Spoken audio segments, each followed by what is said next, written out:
1. Jim's early life.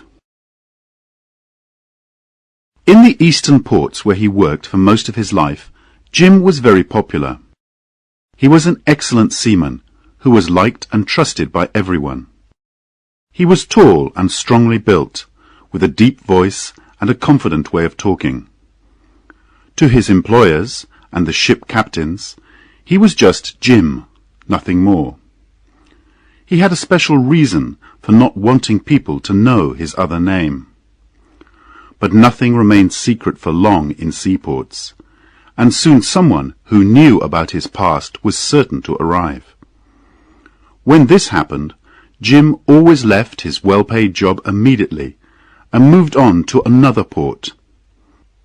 Over several years, he was known first in Bombay, then Calcutta, then Rangoon, Penang, and Jakarta, as he moved towards the rising sun. Finally, when he could no longer bear this kind of life, he ran away from seaports and white men forever, hiding himself in the jungle, in a distant Malaysian village, far away from anyone who knew him.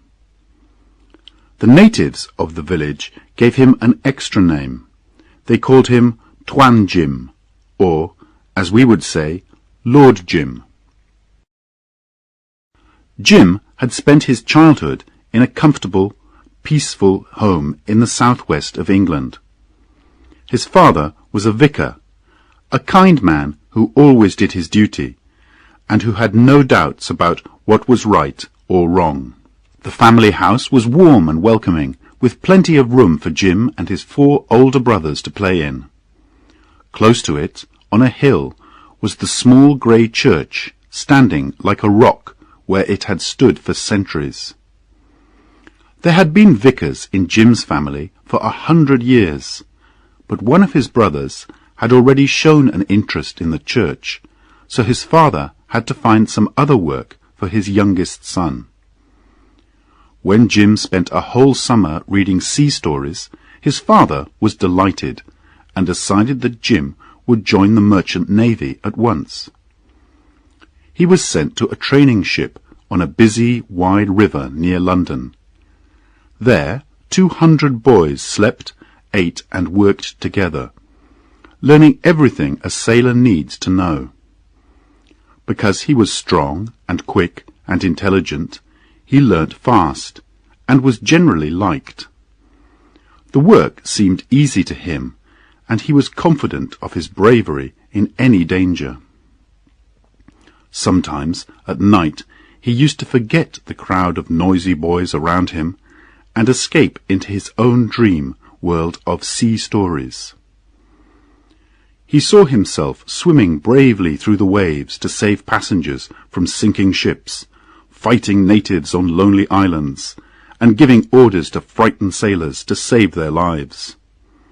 He was always the brave man who did his duty, just like the heroes in the stories that he had read at home. One evening he heard a sudden shout. "Something's happened! On deck, all of you! Hurry!" He jumped to his feet and joined the other boys as they ran up onto the deck. It was a dark and stormy night. The wind was blowing strongly, and heavy rain was falling. Jim stood without moving, staring at the cruel black waves. Was it him that the storm wanted? What would it be like to fall into that cold water and drown? "Send the lifeboat out!" came the order. In the darkness, 2 small ships had crashed into each other, and there were distant voices crying for help. Boys ran past Jim, who still did not move. They jumped into the lifeboat and began to row as fast as they could towards the 2 damaged ships. "Row together, you young dogs!" shouted a voice from the boat, "if you want to save any lives!" Jim had now run to the side of the ship and was looking down. He felt a hand on his shoulder. "Too late, young man," said the captain. Jim looked up, disappointed. The captain smiled. "Better luck next time," he said. "This will teach you to move quickly in an emergency. The lifeboat came dancing back through the waves, half full of water. The boys had saved 2 men, who now lay exhausted in the bottom of the boat. Jim no longer felt afraid of the sea. It seemed to him that he cared nothing for the storm. He would live through greater dangers than that, and would show the world how brave he was. That night he sat alone, while the boys, who had saved the 2 men's lives, told their excited friends the whole story. When they described the waves and the cold and the sinking ships, Jim felt angry. They were so proud of what they had done. He, too, had wanted to show his bravery, but perhaps it was better this way. He had learnt more from this experience than any of them. The next time a brave man was needed, he alone, he felt sure, would know how to fight the wind and the seas. And as the other boys talked and laughed together, Jim dreamed happily of the next adventure and his chance to prove himself. After 2 years of training, he went to sea. He made many voyages on many different ships, but surprisingly there were no adventures. The sea had not yet tested him, or shown him the secret truth of his pretenses. However, although he was still very young, he soon became chief mate of a fine ship. Unfortunately, he was badly hurt during a storm at sea, and when the ship reached an eastern port, he was taken to hospital. His broken leg needed time to mend, and so he was left behind when his ship sailed away. Time passed slowly in the hospital, where the patients played cards and slept and told each other's stories. There were brightly coloured flowers in the gardens, and warm, soft air blew in through the open windows. The hospital was on a hill, and had an excellent view of the port, which was always busy, as it was on one of the main sea routes to the east. Jim felt wonderfully calm as he looked out every day at the ships like toys in the sea, with the endless blue of the eastern sky above, and the smiling peace of the eastern seas all around. As soon as he could walk, he left the hospital and started looking for a ship to take him back to England. While waiting, he naturally spent time with other European seamen in the port. Many of them had become lazy. They were used to the easy life of a white sailor in the East, and did not want to return to the bad weather, harder conditions, and more dangerous duties of the West. They talked, not of work, but of luck, and chance, and money. At first Jim refused to listen to them, but soon he began to find these men strangely interesting. How did they make a success of their lives, with so little work and so little danger? And suddenly he decided not to go home to England, and took a job as chief mate of the Patna. The Patna was a local ship, as old as the hills, and in very bad condition. Her captain was a German, whose home was in Australia. A very large, fat, cruel man, who felt that he owed no duty to anybody. He had arranged to take 800 pilgrims to the city of Mecca in Saudi Arabia. Jim watched as the native people hurried onto the ship, filling every corner like water in a container. 800 men and women had come from north and south, from islands and villages, over mountains and down rivers. At the call of an idea, they had left their forests, their farms, their homes, strong men, young boys, little girls, women with heads covered, and sleeping babies. "Look at these animals," said the German captain to his new chief mate. The Patna left the port and started across the Indian Ocean towards the Red Sea. The 5 white seamen lived separately from the pilgrims, who were packed close together on every deck and in every corner. The days were hot and heavy, and the ship moved slowly across a flat, lifeless sea.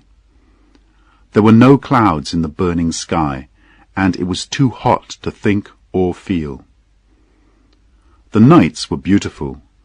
A wonderful calm seemed to cover the world, and the young moon shone down on the smooth, cool sea.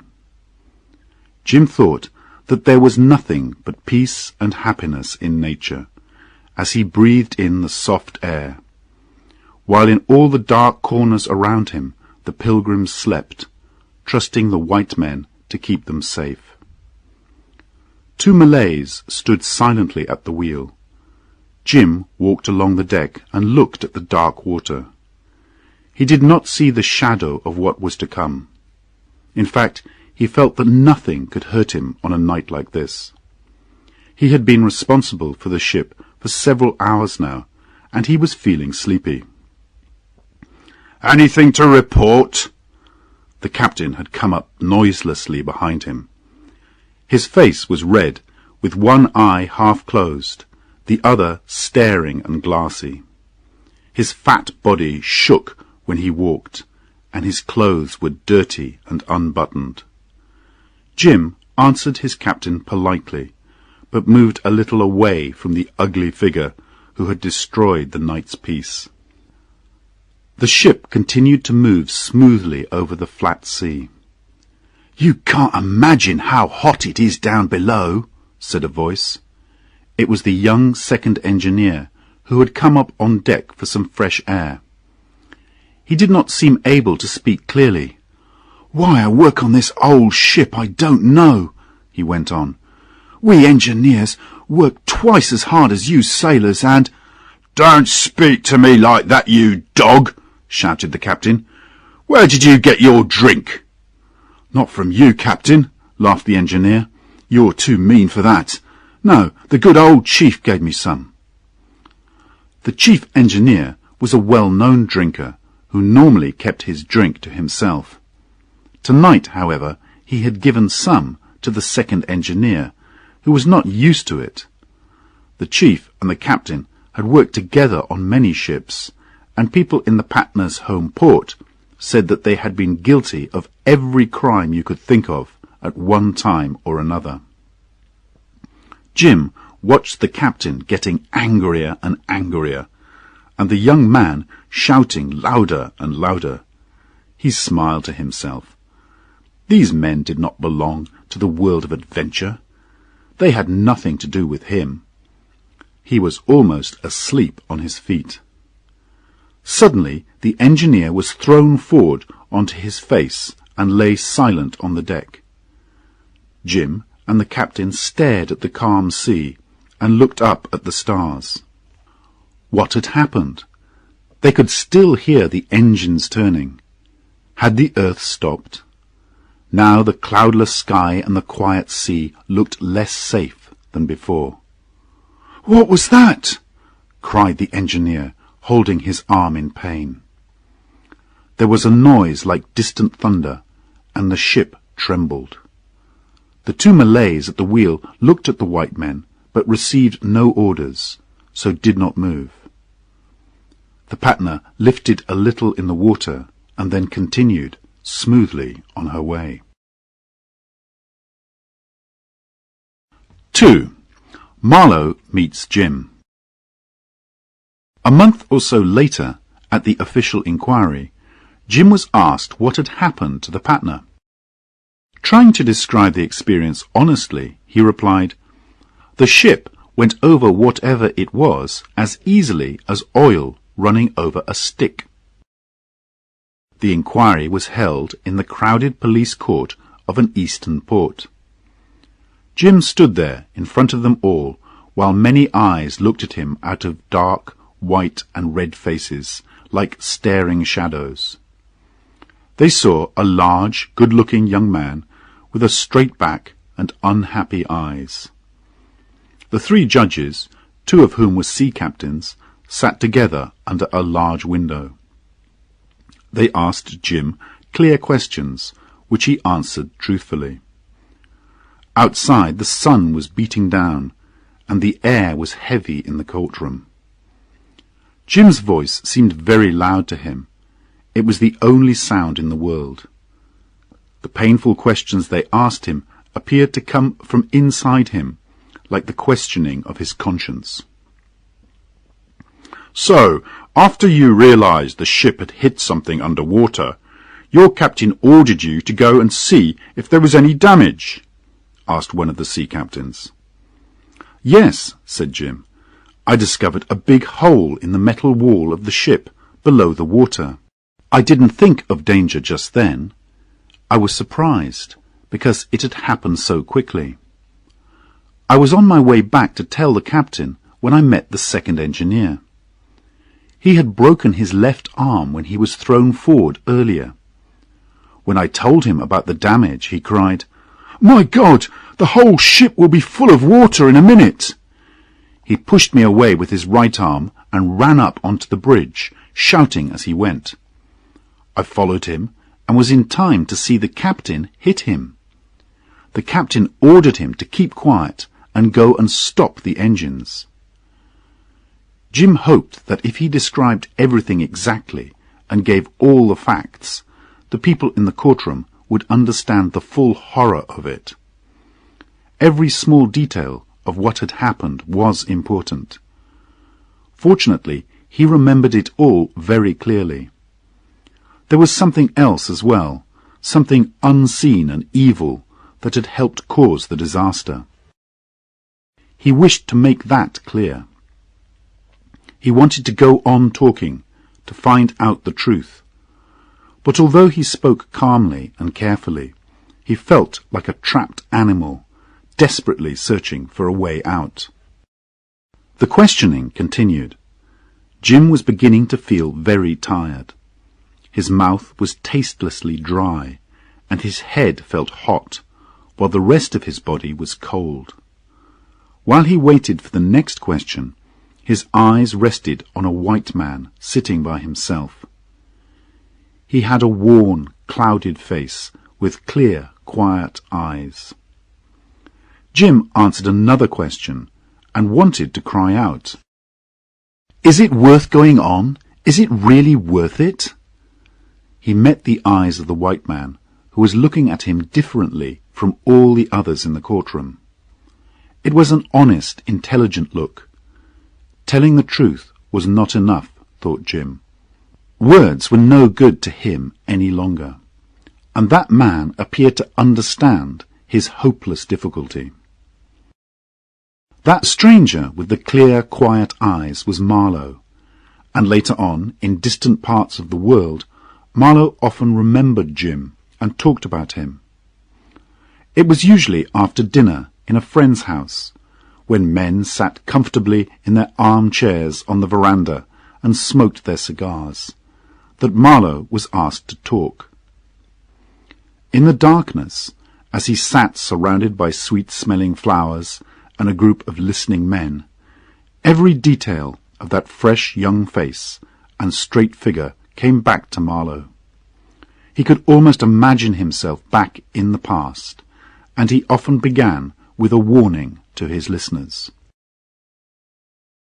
My friends, it's easy enough to talk about young Jim, but don't be too quick to judge him.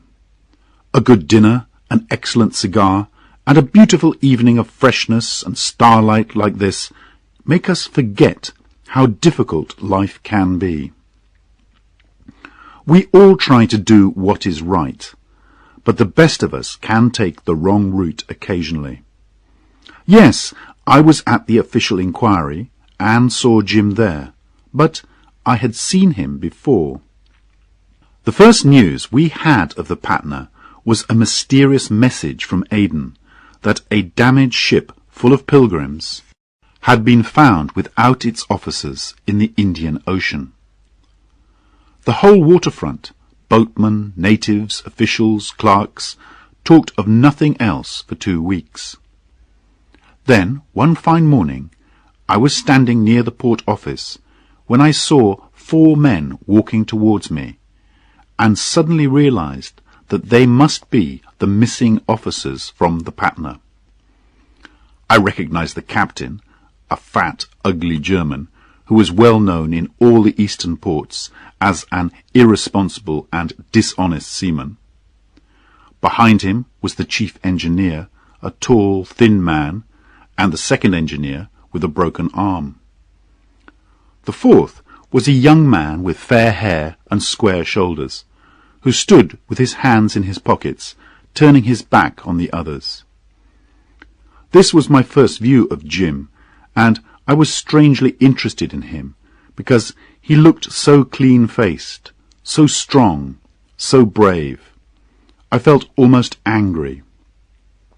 If a man who looks like that can go wrong, I thought, who can you trust? Captain Elliot was the chief port official in those days, and as soon as he realized the captain of the Patna had arrived, he sent for him. Elliot believed strongly in duty and responsibility, and didn't mind who he shouted at. Through the open windows of his office, we all heard what he thought of the Patna's captain, and in a very few moments the fat man came running angrily out of Elliot's office. He saw me looking at him and said, "That crazy Englishman in there called me a dog." I smiled. Dog was the politest word that had reached me. "But I don't care," he continued, his face purple with anger. "The Pacific is big, my friend. If you English take away my master's certificate, if you won't let me command a ship here, I'll go to Apia, to Honolulu. They know me there." I could easily imagine what kind of people knew him there. I looked over at the young man again, wanting to see him angry, unhappy, ashamed. But he looked completely unworried, and I couldn't understand it. I liked the look of him. He appeared to be that good, honest kind of man who is not interested in ideas, but who does his work well and lives his life bravely to the end. I've had my own ship for a long time now, and I've trained enough young sailors in my time to be able to judge whether you can trust a man or not. It worried me that perhaps I had made a mistake with Jim. Was there something missing in his character? What had made him act like that? The two engineers were now standing in front of their captain, but he turned away from them and hurried over to a horse and trap. He climbed in, shouted impatiently at the driver, and before anyone could do anything to stop him, the horse and trap disappeared in a cloud of dust. Where did he go? To Apia or Honolulu? Nobody ever saw him again. At the official inquiry, which took place a week later and lasted 3 days, Jim was the only one who was questioned. The captain had escaped, and both the engineers were in hospital. The one with the broken arm had a bad fever, and the chief engineer had been drinking brandy for 3 days and could no longer talk sensibly. In my opinion, the only truth worth knowing was not how, but why the officers had left the ship, and I realized the inquiry would not discover this. Judges are not paid to look into a man's soul, but only to see the results of his actions. One of the inquiry officials was Captain Brierly, known in all the eastern ports as a brave officer and an excellent seaman. Young, healthy, and successful, he seemed to be one of those lucky men who never make a mistake, and who therefore have a high opinion of themselves. We all thought nothing could touch him or his self-confidence. But we were wrong, because he killed himself a week after the inquiry. I think now that while the other two judges were questioning Jim, Brierly was holding his own silent inquiry, questioning himself. I think his conscience was accusing him of who knows what. It wasn't anything to do with money or drink or women, but at the end of it, he found himself guilty and drowned himself, leaving letters for his chief mate and the ship's owners. During the inquiry, I had a conversation with him, which I remember especially well, because of his sudden death only a few days later. He spoke to me at the end of the first day. "Don't you think it's stupid?" he asked me angrily. I looked at him in surprise. Brierly was normally very calm. "Why are we attacking that young man? Why should he eat all that dirt? Why doesn't he run away?" "He probably hasn't any money," I answered. "We should put an end to this now," Brierly continued. "This kind of thing destroys people's confidence in us seamen. I'll give you some money, Marlowe, and you talk to him. Tell him to leave. Give him another chance. People will forget about it very soon, and he can get on with his life. Of course, I can't suggest this to him myself, but you could." And so I saw, just for a moment, the real Brierly. Naturally, I refused to do what he wanted, because I didn't like the way he expected me to arrange Jim's escape, and because I thought it was brave of Jim to accept the blame. I certainly did not realize how important it was to Brierly, who was perhaps remembering some mistake in his own past. At the end of the second day of the inquiry, I was talking to someone I knew while leaving the courtroom. I noticed Jim's wide shoulders in front of us. My friend saw a yellow dog running between people's legs and said with a laugh, "Look at that miserable dog." I saw Jim turn round immediately. He stepped forward and stared at me. My friend reached the door and went out, and the crowd disappeared. Suddenly, Jim and I were alone, where there had been hundreds of people a few moments earlier. The building was strangely silent. "Did you speak to me?" asked Jim, very low. His face was darkening, and he looked violent. "No," I said, watching him. "You've made a mistake." "I won't let anyone call me names outside this court," he said. I could see that he was deeply angry, although he spoke so quietly. "But I really don't know what you mean," I said, trying hard to remember what I had said or done. "I'll soon show you I'm not a dog," he cried, moving towards me. Then finally I understood. "My God," I said, "you don't think I called you a—" "But I'm sure I heard someone say it," he replied. Silently, I showed him the corner of the building where the dog was sitting in the shadows. At first, he did not seem to understand. Then he looked surprised, and then ashamed. The red of his fair, sunburnt skin deepened suddenly from his neck right up to his hair. I felt very sorry for him. He had opened his soul to me and got nothing back. He turned and ran outside. I had to run fast to catch up with him and started a breathless conversation.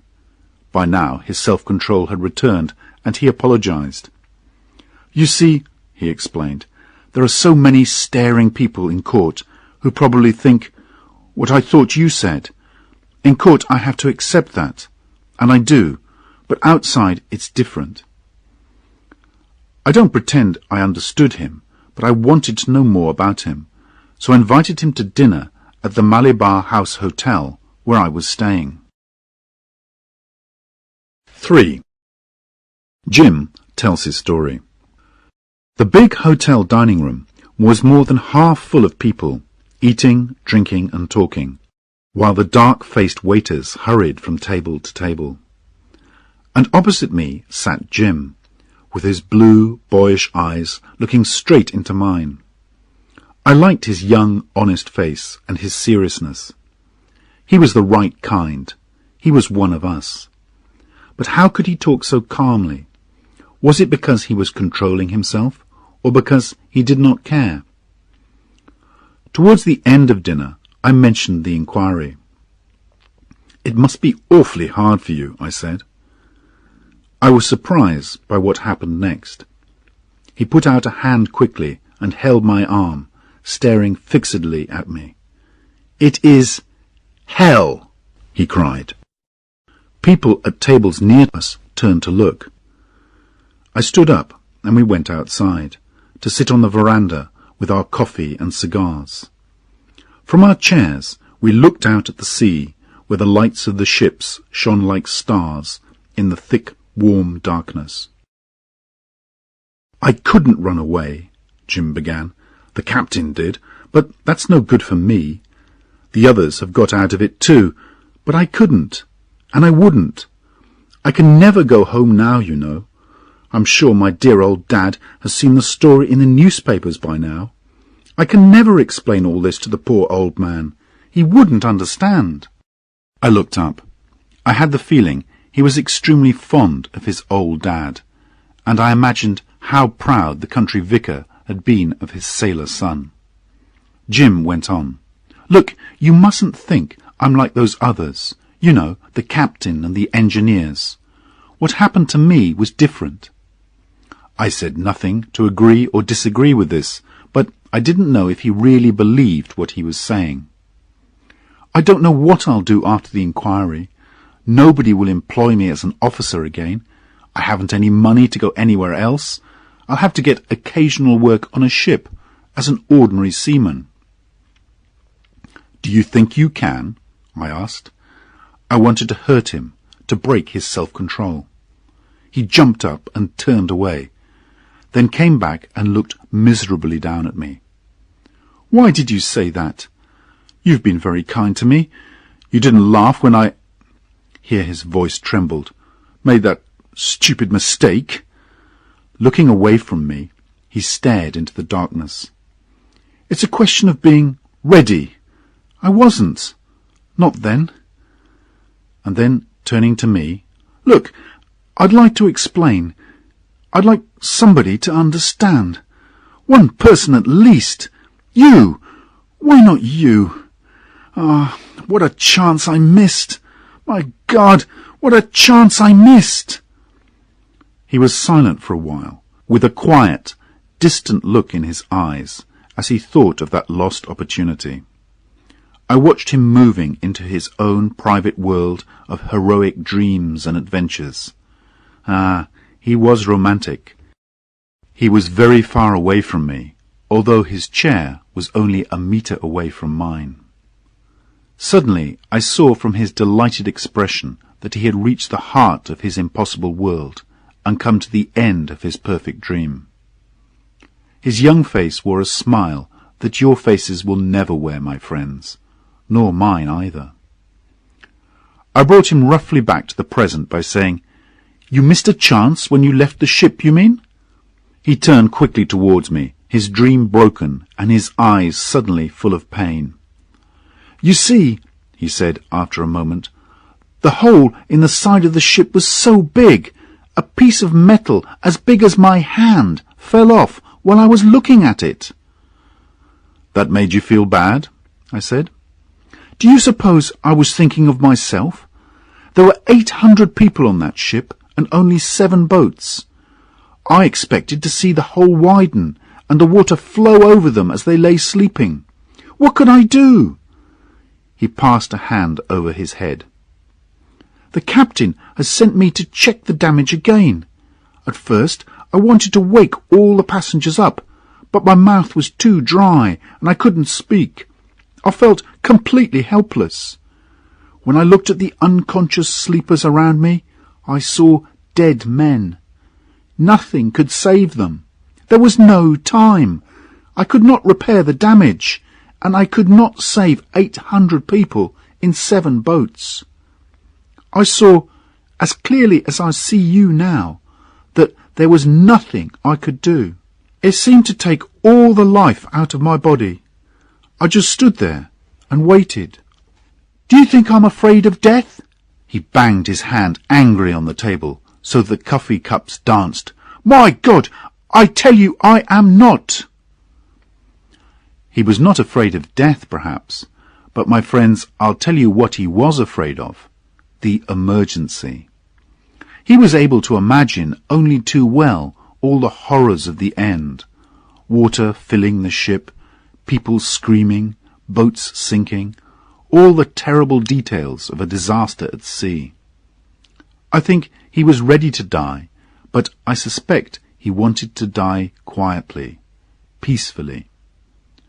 Not many men are prepared to continue their fight to the end when they find themselves losing to a much stronger enemy, like the sea. The engines had stopped, and it seemed very quiet on the ship, he went on. I ran back up to the bridge and found the captain and the 2 engineers trying to lower one of the ship's boats down into the sea. "Quick!" the captain whispered to me. "Help us, man!" "Aren't you going to do something?" I asked. "Yes, I'm going to get away," he said over his shoulder. I didn't understand then what he meant. The 3 of them were desperately pulling and pushing at the boat and calling each other's names, but something was wrong with the ropes, and the boat wouldn't move. I stood away from them, watching the sea, black and calm and deadly. My head was full of ideas, and I was thinking hard, but I couldn't see any chance of survival for us. You think I'm a coward because I just stood there, but what would you do? You can't tell. Nobody can. I needed time. He was breathing quickly.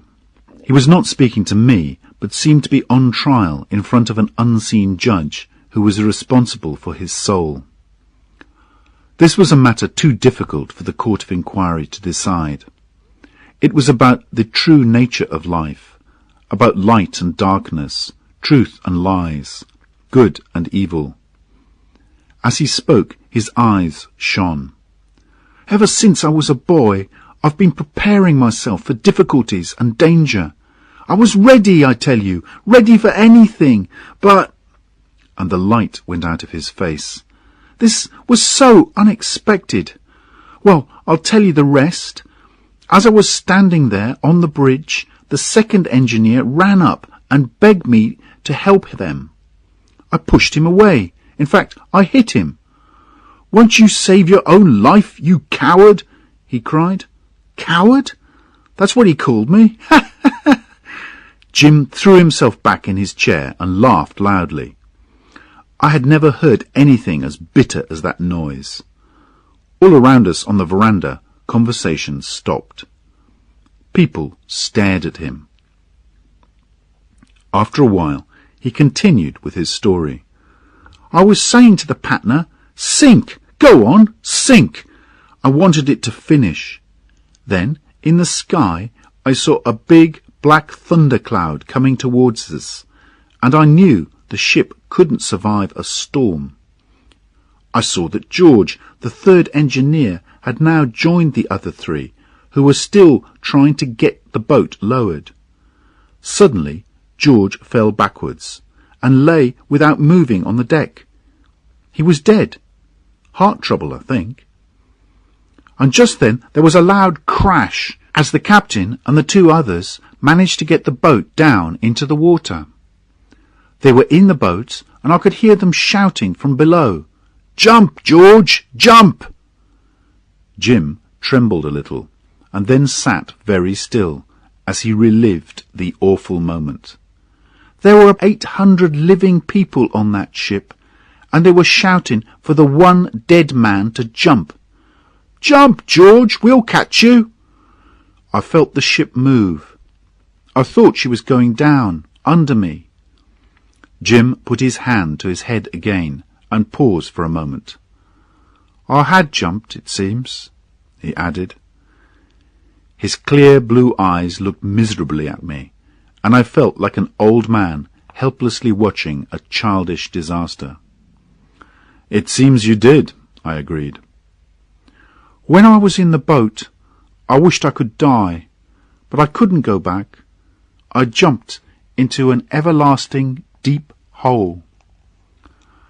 Nothing could be more true. He described to me the full horror of the hours he spent in that small boat with the 3 men.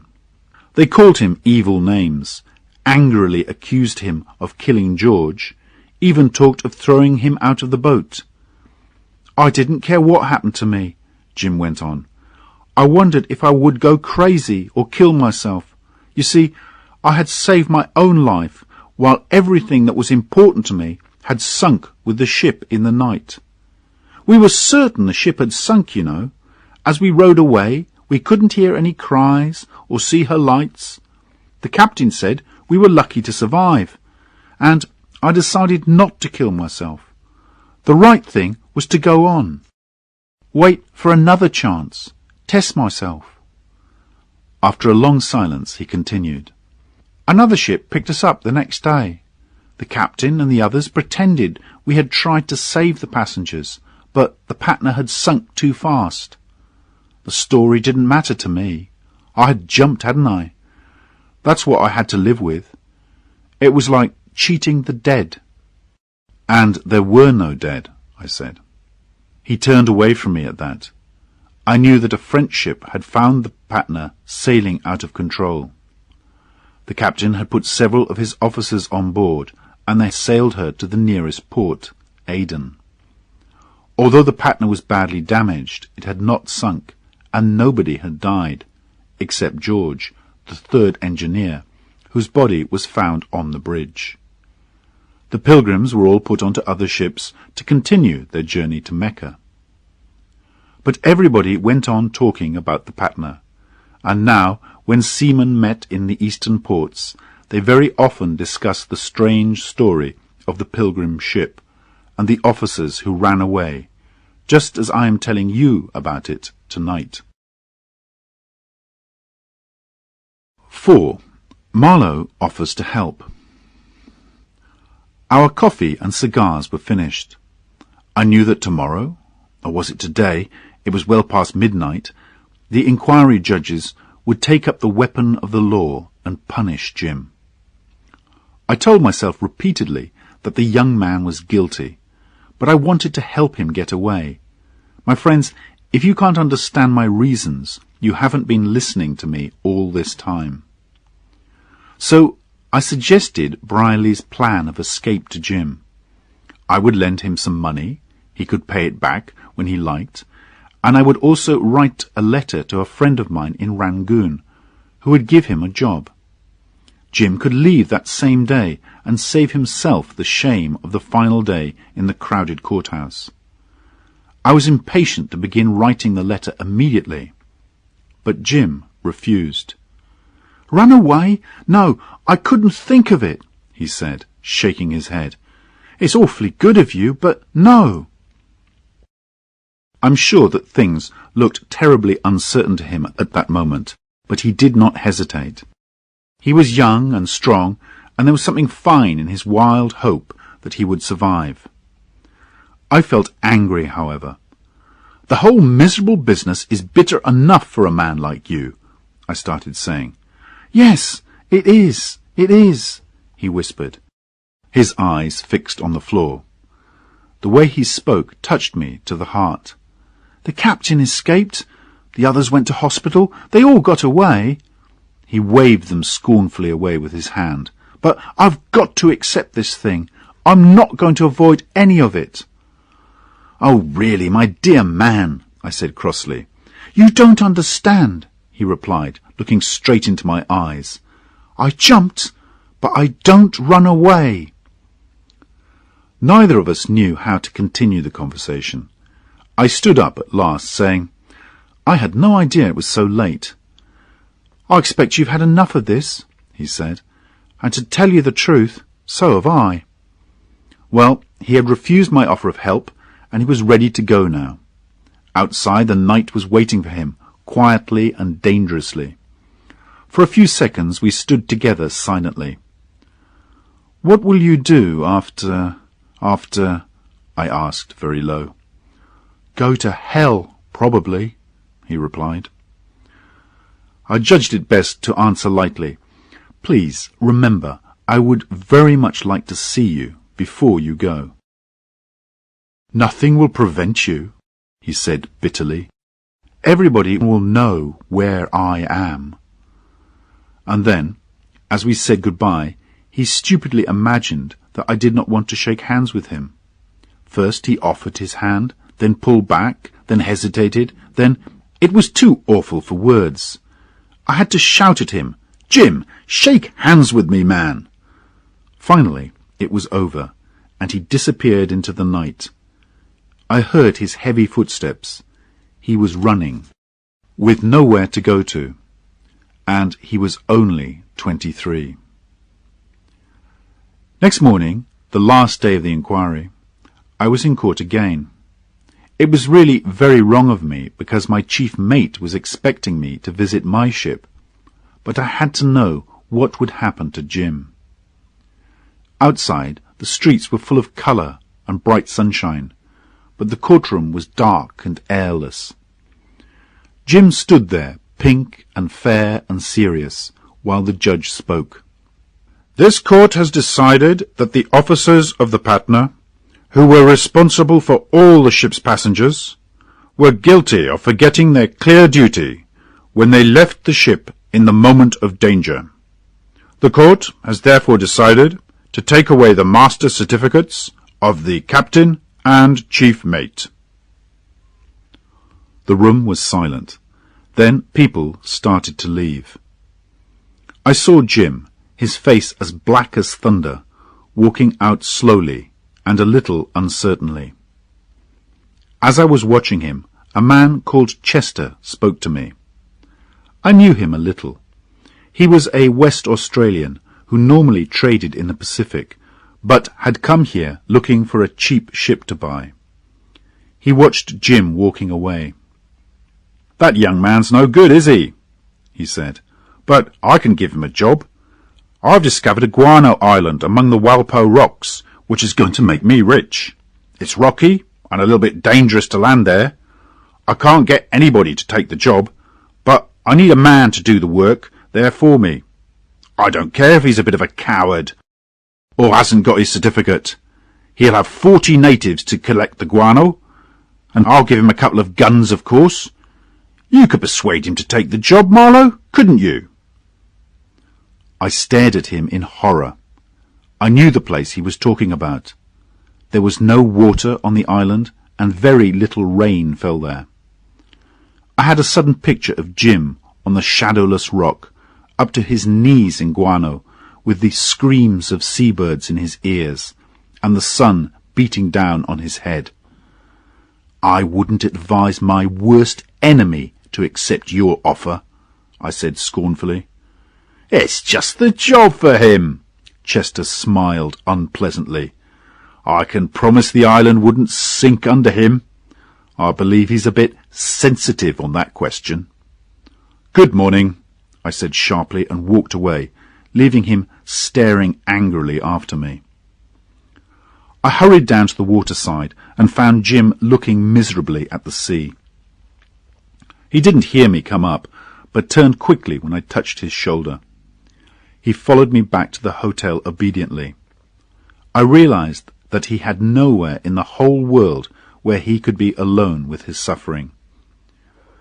He spent the rest of the day in my room, where he stood looking out on the veranda while I sat at my desk, busily writing letters.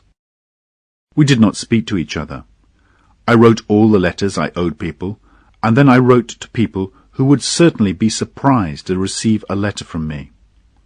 It became dark, and still I went on writing. It was clear that he was very unhappy. Occasionally I saw his strong shoulders shaking, and I was glad his family could not see him like that. Suddenly, with a crash, he pushed open the glass door onto the veranda and stepped out into the blackness, standing there like a lonely figure by a dark and hopeless sea. I began to think he was taking it all too seriously. Should I persuade him to accept Chester's offer? I knew there was nothing except myself between him and the dark sea. But I said nothing. The time was coming when I would hear him described as a hero. It's true, I tell you. Towards the end he found honour and a perfect happiness in the Malaysian jungle. When I saw him for the last time, a few years later, he was completely in control. Strong and successful, loved and trusted by the natives of Patusan. But that is not the way I remember him. I shall always see his lonely, shaking figure on that hotel veranda, suffering in the darkness. A crash of thunder made me lift my head, and lightning suddenly lit up the night. A few moments later, we were in the middle of a storm, with an angry wind shaking the windows. He stepped inside, closing the door behind him. "Well, that's over," he said, sounding almost normal. This encouraged me to look up at him. "I think I'm all right now," he went on. "Thank you for letting me here in your room. Nowhere else to go." The rain was falling heavily on the veranda by now. "Well, goodbye," he said, and turned to go. "Wait! Come back!" I cried. "Look, let me help you." "You can't," he replied miserably. "I can't take money." "It's not money I'm offering you," I answered angrily. "Look at this letter I'm writing. It's to a man I know well, asking him to give you work. I would only do this for a good friend. Just think about that." His face changed in a moment. "My God!" he shouted. "I never realized. How can I thank you? It's just what I wanted. An opportunity to start again. I know I can do it. Look, I'm sorry. I can't stay. I'm too excited." I waved my hand as he ran from the room. I'd probably saved him from an early death, or perhaps from madness, but I felt sad. He was so young, and believed so fully in himself and in the beauty of life. I was no longer young, and I knew that his fate, like mine, was written in large letters on the face of a rock, and nothing he could do would change it. My friend not only employed Jim, but welcomed him into his house. Unfortunately, only a year later, the second engineer from the Patna arrived unexpectedly in Rangoon, and Jim decided to leave the port at once. I was extremely disappointed to hear this, but helped Jim to find a second job in a port 1,000 kilometres south of there. His new employers thought a lot of Jim and trusted him with all their business. But one day the name of the Patna was mentioned, and Jim was too sensitive to bear it. Again he left the place immediately. From now on he moved from port to port to find work, trying to hide his terrible secret, until someone who knew the story spoke of it, and then he moved on again. I felt responsible for him, and helped and encouraged him as much as I could, but I knew that he was losing confidence in himself, although he was always cheerful and polite to me. What would be the end of it all? How long could Jim go on running away from his past? I decided to ask for advice from someone I trusted more than most men. He was a rich German trader called Stein, who had a large business buying and selling all kinds of things in the islands, ports, and jungle villages of the East. He was tall and thin, with a sympathetic, intelligent face, and white hair brushed back from a high forehead. Although his life had been long and adventurous, he now spent most of his time studying and collecting butterflies. In fact, by now he had become a world-famous collector. He was liked by everyone for the bravery of his past and the kindness he showed to all of us. When I visited him in his large, dark study, he was looking delightedly at the best butterfly in his collection. "A wonderful example," he said, smiling. "So beautiful, so perfect." "I have another example of nature to discuss with you," I said, "but I'm afraid it's a man, not an insect." His smile disappeared, but he listened encouragingly. "I understand very well," he said, when I had finished telling him Jim's story. "He is romantic." I felt like a patient asking his doctor for advice, so it seemed natural to say, "What is good for it?" "There is only one kind of medicine. One thing alone can stop us from being ourselves. Death." The problem appeared simple, but hopeless. "Yes," I said, "so the real question is not how to get better, but how to go on living." Stein agreed sadly. "For a butterfly, it is enough to be beautiful and to live. But for man it is different, if he is sensitive. Every time he shuts his eyes, he sees himself as a hero, as a perfect man. It's all a dream. He can never be as fine as that. And so it is painful when he opens his eyes to find he cannot make his dream come true. It is terrible for him. But you ask me how to live?" His voice sounded suddenly strong and confident. He looked away from me into the shadows of his past. "There is only one way. Follow the dream, and again follow the dream, and so to the end." No doubt Stein was right. He had travelled very far in life, always bravely, always without hesitating, and fate had brought him friends, love, adventure. But it seemed a lonely, difficult life to me. "Nobody could be more romantic than you," I told him. "And sometimes you dream of a beautiful butterfly, but when it appears, you don't let the opportunity go, do you? You catch it. But Jim?" Stein lifted his hand. "Do you know how many opportunities I have missed? How many dreams I have lost?" He shook his head sadly. "Perhaps I myself don't know. Everyone knows of one or two dreams like that. And that is the trouble. Well, it is getting late. Tonight you will sleep here, and tomorrow we will think of a way of helping the young man." He showed me to my room and shook hands with me. "Good night," he said. I watched him return the way he had come. He was going back to his butterflies. 5. Jim goes to Patusan. Marlowe's cigar had gone out. He stood up, moved to the edge of the veranda, and stared out into the darkness. Behind him, the circle of listeners in their armchairs waited for the story to continue. At last, one of them said encouragingly, "Well?"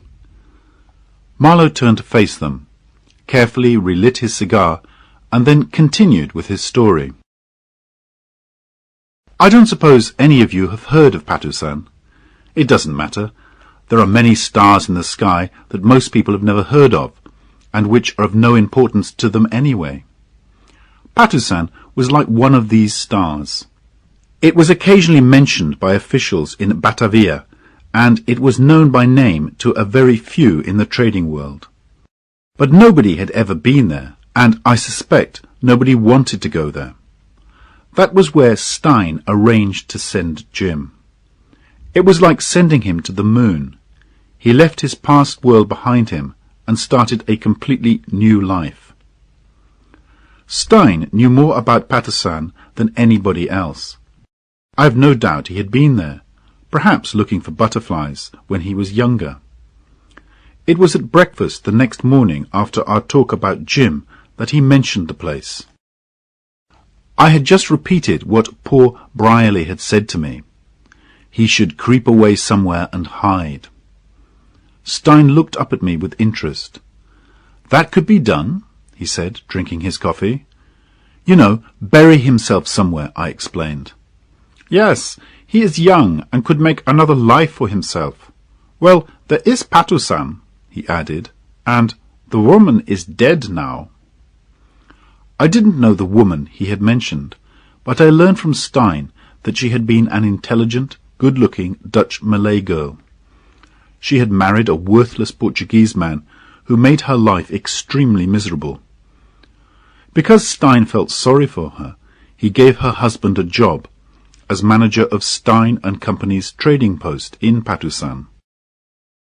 Unfortunately, the Portuguese, whose name was Cornelius, was dishonest and lazy, so the trading post lost money. Now that the woman had died, Stein wanted to replace Cornelius, and he generously suggested offering the job to Jim. "There may be some difficulty with Cornelius," said Stein. "He'll be angry with Jim for taking his job. I don't think he'll want to leave Patusan, so he may cause trouble. But that has nothing to do with me. As he has a daughter, I think I shall let him keep the house he is living in, if he wants to stay." Patusan is an area of deep jungle, far up the river, about 60 kilometers from the sea. There is a native village of the same name. Behind the roofs of the native houses you can see the forest, and behind that there are two steep hills very close together, separated by a narrow valley. I saw all this later when I visited Jim in Patusan. We were standing outside the very fine house that he had built for himself on a warm, silent evening, watching an almost full moon rise behind the black hills.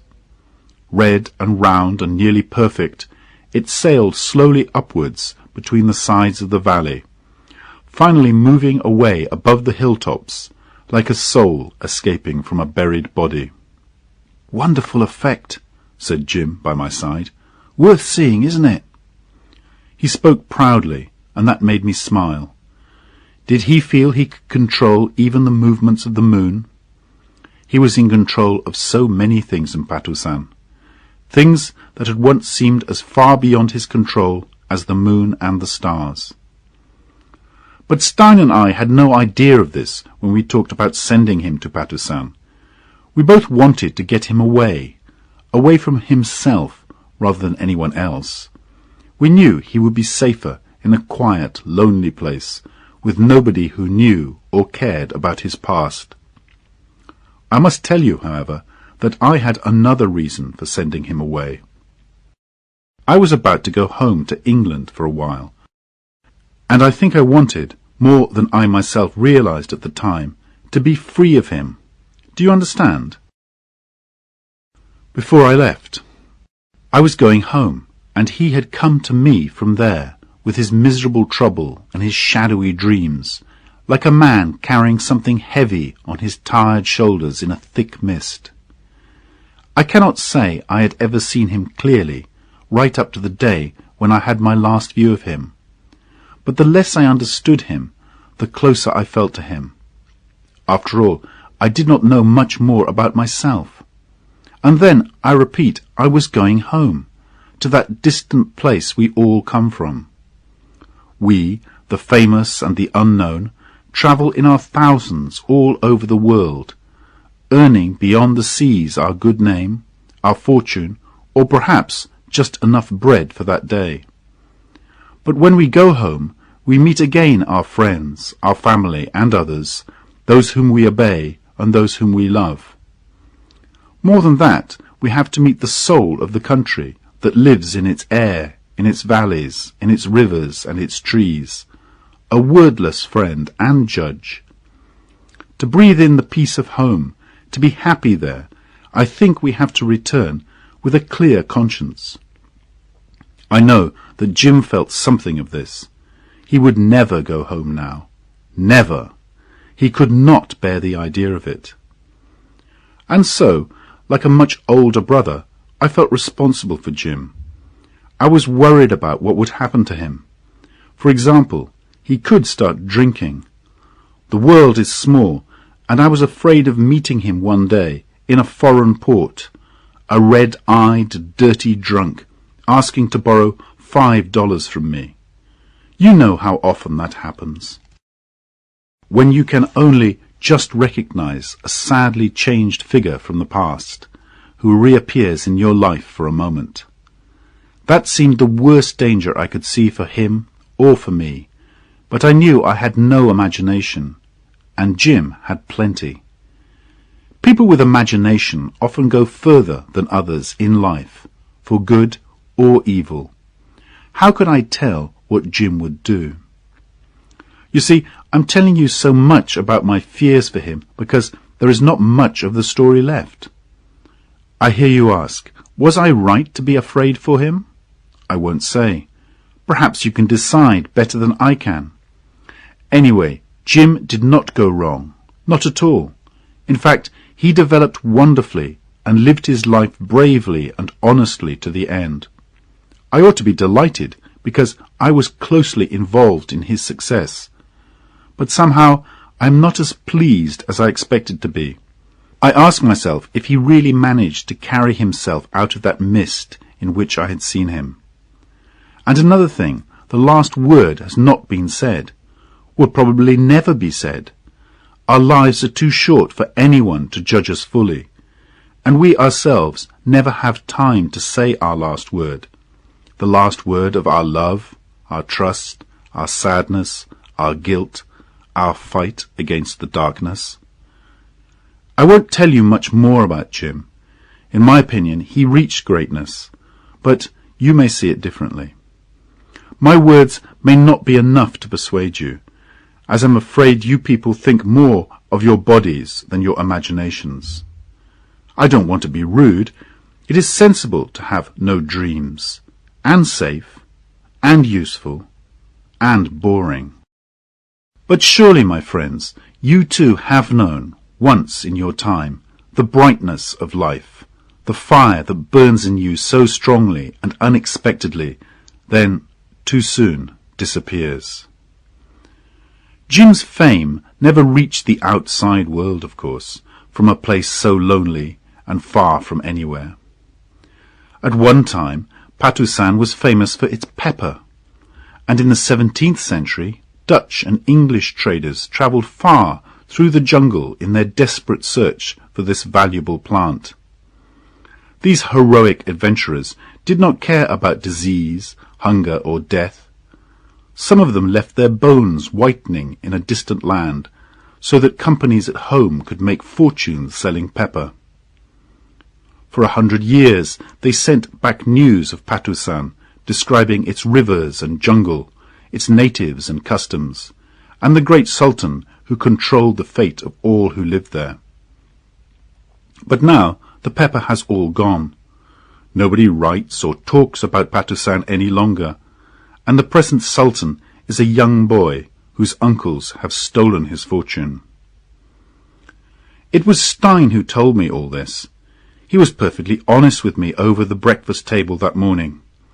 It was an extremely dangerous place, where people could lose their lives at any time. This situation was mostly caused by Raja Alang, the worst of the young Sultan's uncles. He controlled the river and the land around it, and by robbing and murdering made the local Malays fear and obey him. They could not get away because they had nowhere to go and no way of escaping. Well, I told Jim about Stein's generous offer, but I also described what I knew of Patusan and the dangers involved. I watched the expression on his face change from tiredness to surprise, interest, and delight. "This is the chance I've been dreaming of. I'm so grateful to Mr. Stein. But of course it's you I have to thank." I spoke quickly to stop his flow of words. Stein was helped when he was young, and now he wants to help you. And I just mentioned your name, that's all. He reddened, saying shyly, "You've always trusted me." "That's true, but do you trust yourself?" "I've got to prove myself, but you won't be sorry you trusted me, I promise." "Remember, you must decide. You are responsible for this plan. You and no one else." "Why, this is exactly what I want." I smiled. He was so enthusiastic. "You see," I said, "you wanted to go out and shut the door behind you." "Did I?" he asked, looking suddenly unhappy. "Well, you've shown me a door, haven't you?" "Yes. If you go through it, I can promise it will be shut behind you. No one will ask what has happened to you in that distant, unknown place. You will be alone, and you will have to manage everything yourself. the outside world will forget about you completely. Forget about me completely! That's it! He whispered to himself, his eyes shining delightedly. Well, if you understand the conditions, you'd better find a horse and trap and drive to Mr. Stein's house as soon as possible. And before I had finished speaking, he had run out of the room. He did not return until next morning, because he had stayed there for dinner and the night. He could not stop talking. What a wonderful man Mr. Stein is, and how well he speaks English. In my pocket I've got a letter for Cornelius, you know, the man I'm replacing. And look, here's a silver ring that Mr. Stein has given me. It was given to him by an old Malay friend of his called Doramin. He's one of the most important chiefs in Patusan. It seems that they fought side by side when Mr. Stein was there, having all those adventures.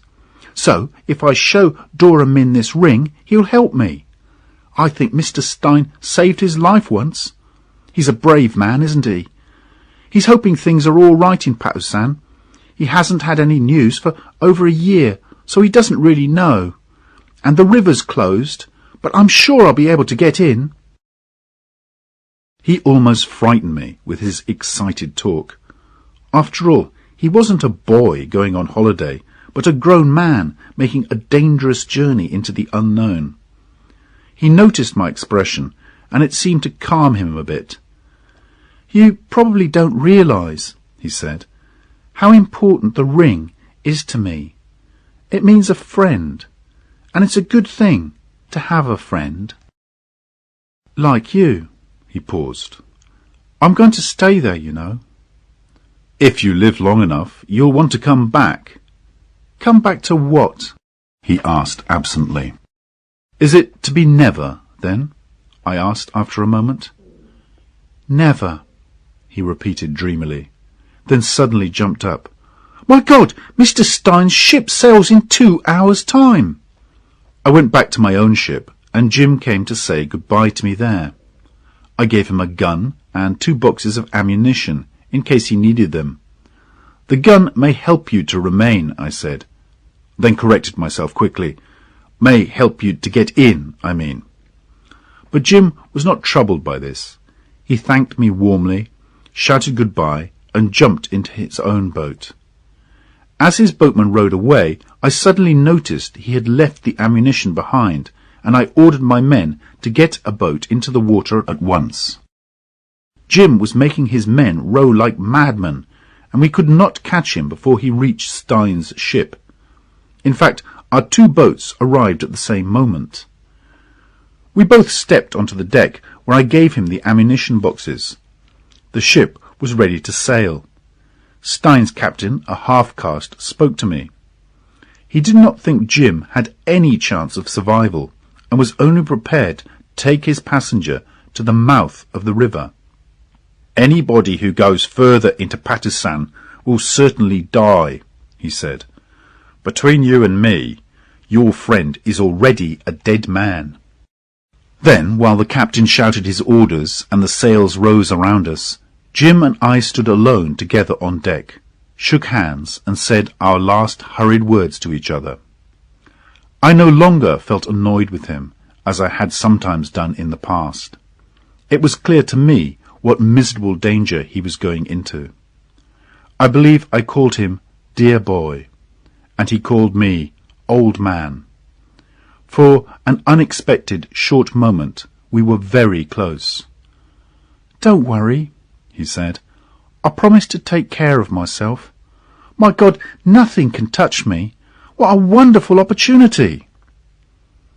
As my boat pulled away from the ship, I saw him high up on deck, in the light of the dying sun, waving to me. I heard, "You shall hear of me!" Because the sun was in my eyes, I couldn't see him well. It was my fate never to see him clearly. But I must say he looked very unlike a dead man to me. 6. Marlowe visits Jim. The coast of Patusan is straight and dark on a misty sea. When I arrived there, nearly 2 years later, I could see blue mountain tops beyond the thick green jungle. Fortunately, the river was open then, and our ship stopped at the fishing village called Batu Kring at the mouth of the river. We needed to take on board a native to guide our little ship up the river to the trading post at Patusan.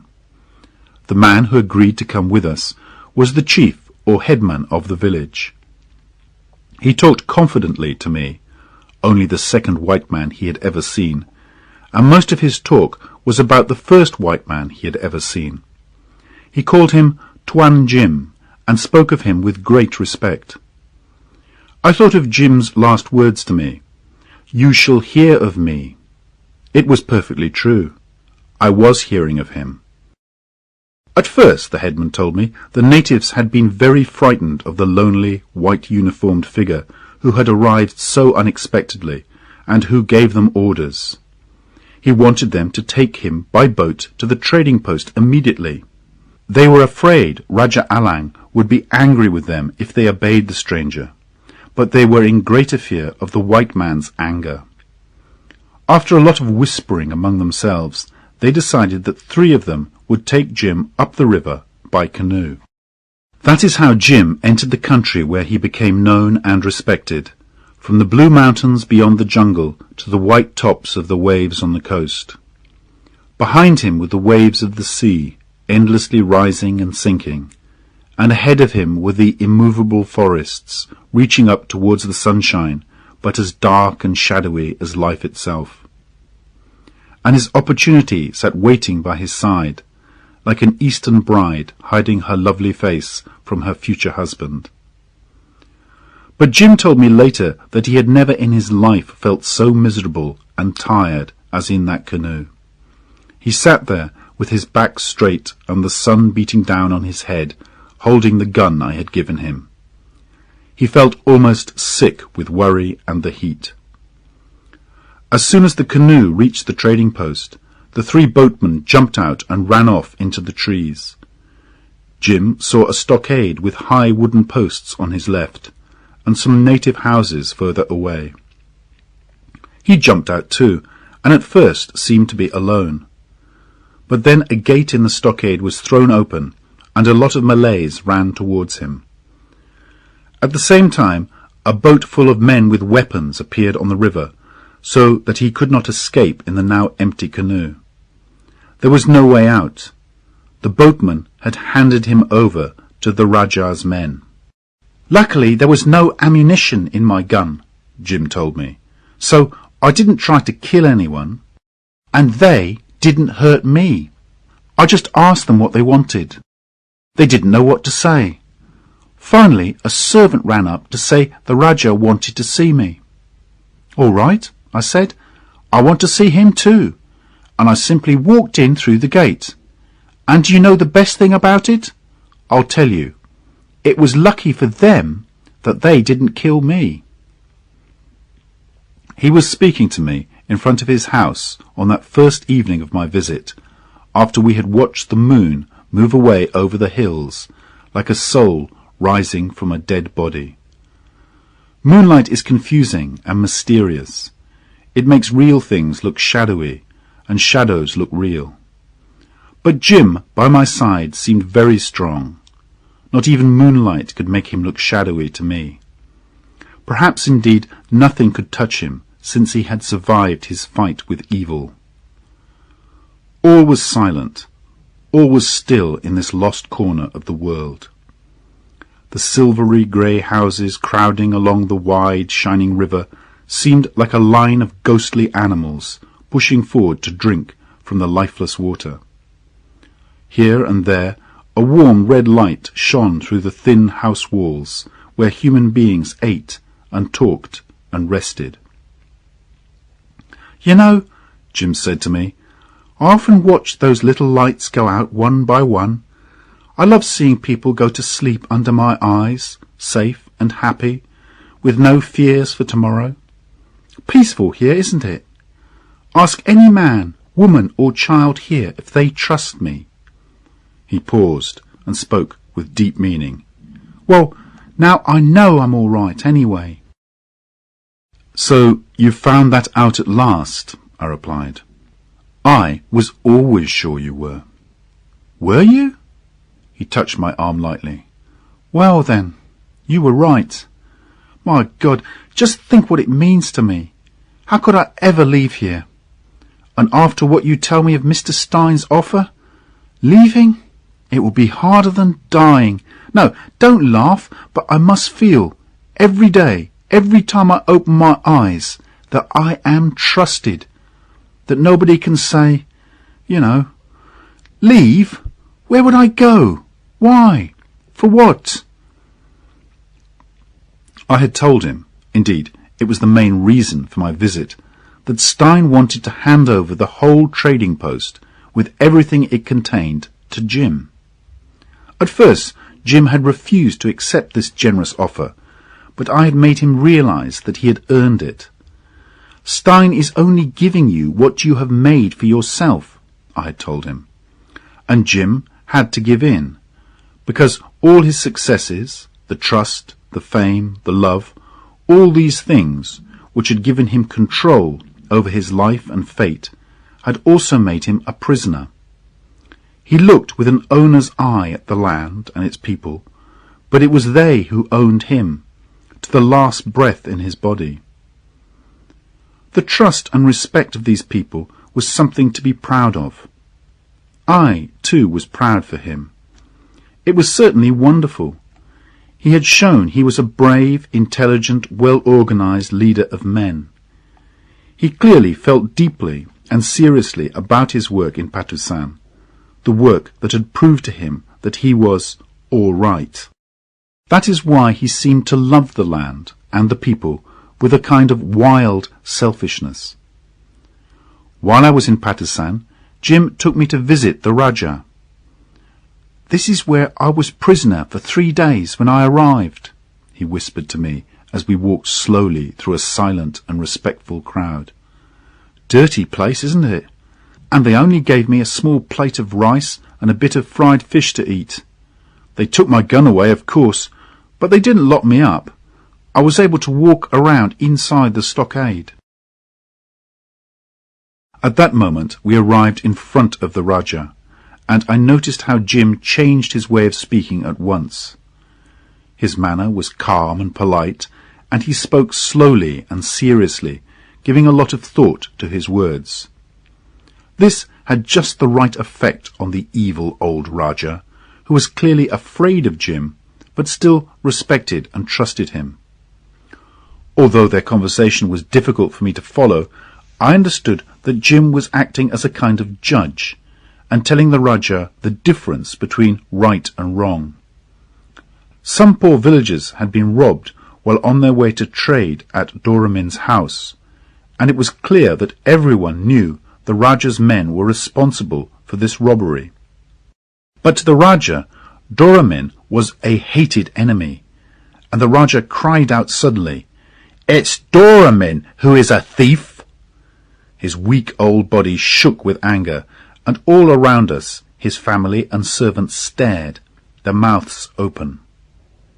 Then Jim began to speak.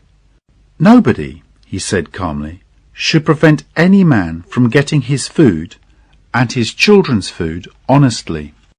Nobody should ever steal." There was a great stillness in the room. Finally the old Rajah looked up, shaking his head tiredly, and said, "You hear, my people? No more of these little games." One of his servants came forward to offer us 2 cups of coffee. "You needn't drink," Jim whispered quickly to me. I didn't understand what he meant at first, but just watched him as he drank. Then I realized and felt extremely annoyed. "Why the hell do you put me in danger like this?" I whispered back to him, smiling pleasantly all the time. I drank the coffee, of course. I couldn't avoid doing that, and we left soon afterwards. "I'm very sorry about that," said Jim quietly to me as we walked back to our boat. "I really don't think he would try to poison us. Personally, I never think about it. You see, if I want to do any good here, I have to show I don't care about the danger. Many people trust me to do that. For them. But anyone can see he's afraid of you, I said crossly, all the time watching for the first sign of stomach pain. That's just it. He's probably afraid of me because I'm not afraid of his coffee. He pointed to part of the stockade where the tops of several posts were broken. Look, that's where I jumped over on my 3rd day as a prisoner. The Rajah and his advisers had spent all the time since my arrival trying to decide what to do with me, and I had just been waiting for something to happen. But suddenly I realized what extreme danger I was in, so I just ran at the stockade and flew over it like a bird. I picked myself up on the other side and ran as fast as I could towards the village houses, about 400 meters away. Behind me I could hear shouting as the Rajah's men started to follow me. Ahead of me was a creek. I jumped across it and landed in very soft, wet mud. I couldn't move my legs at all, and lay there trying desperately to pull myself out with my arms. The mud came right up to my chin, and as I dug wildly, I thought I was burying myself even deeper. I was becoming exhausted, but I made one last great attempt, and at last felt myself creeping weakly out of the mud on the other side of the creek. Think of me, muddy and alone, in that terrible place, with no friends or anyone to help me. I ran through the village. Women and children ran screaming from me. Men stood still, staring at me in horror. I don't suppose I looked at all like a human being. Finally, I turned a corner and fell into the arms of several surprised-looking men. I just had breath to cry, "Doramin!" They carried me to Doramin's house, which was inside its own stockade, and put me down in front of a large, important-looking man sitting in a chair. Somewhere in my muddy clothes I managed to find Stein's silver ring. Everyone was shouting excitedly and running here and there. I could hear shots in the distance from the Rajah's men, but here I was safe. Doramin's people were closing the heavy gates of the stockade and giving me water to drink. Doramin's wife took care of me. She was very kind to me. About 60 families in Patusan considered Doramin their chief. His men frequently had fights with the Rajah's people, mostly about trading. The problem was that the Rajah thought he alone should trade in Patusan. He became wild with anger when he discovered anyone else buying or selling. He was a cruel, evil and cowardly man who had made a habit of robbing and killing Doramin's people, until Jim came. There was a third leader in Patusan, an Arab half-caste called Sheriff Ali, who had persuaded some of the natives to join him. They lived high up on the top of one of the 2 mountains, and from there often came down at night to steal food and animals, kill people and burn buildings. Parts of the countryside were blackened and empty, and the local people were suffering badly. In this confused situation, none of the 3 leaders trusted or respected each other, and until Jim's arrival there seemed no way of bringing peace to the country. If you once saw Doramin, you would never forget him.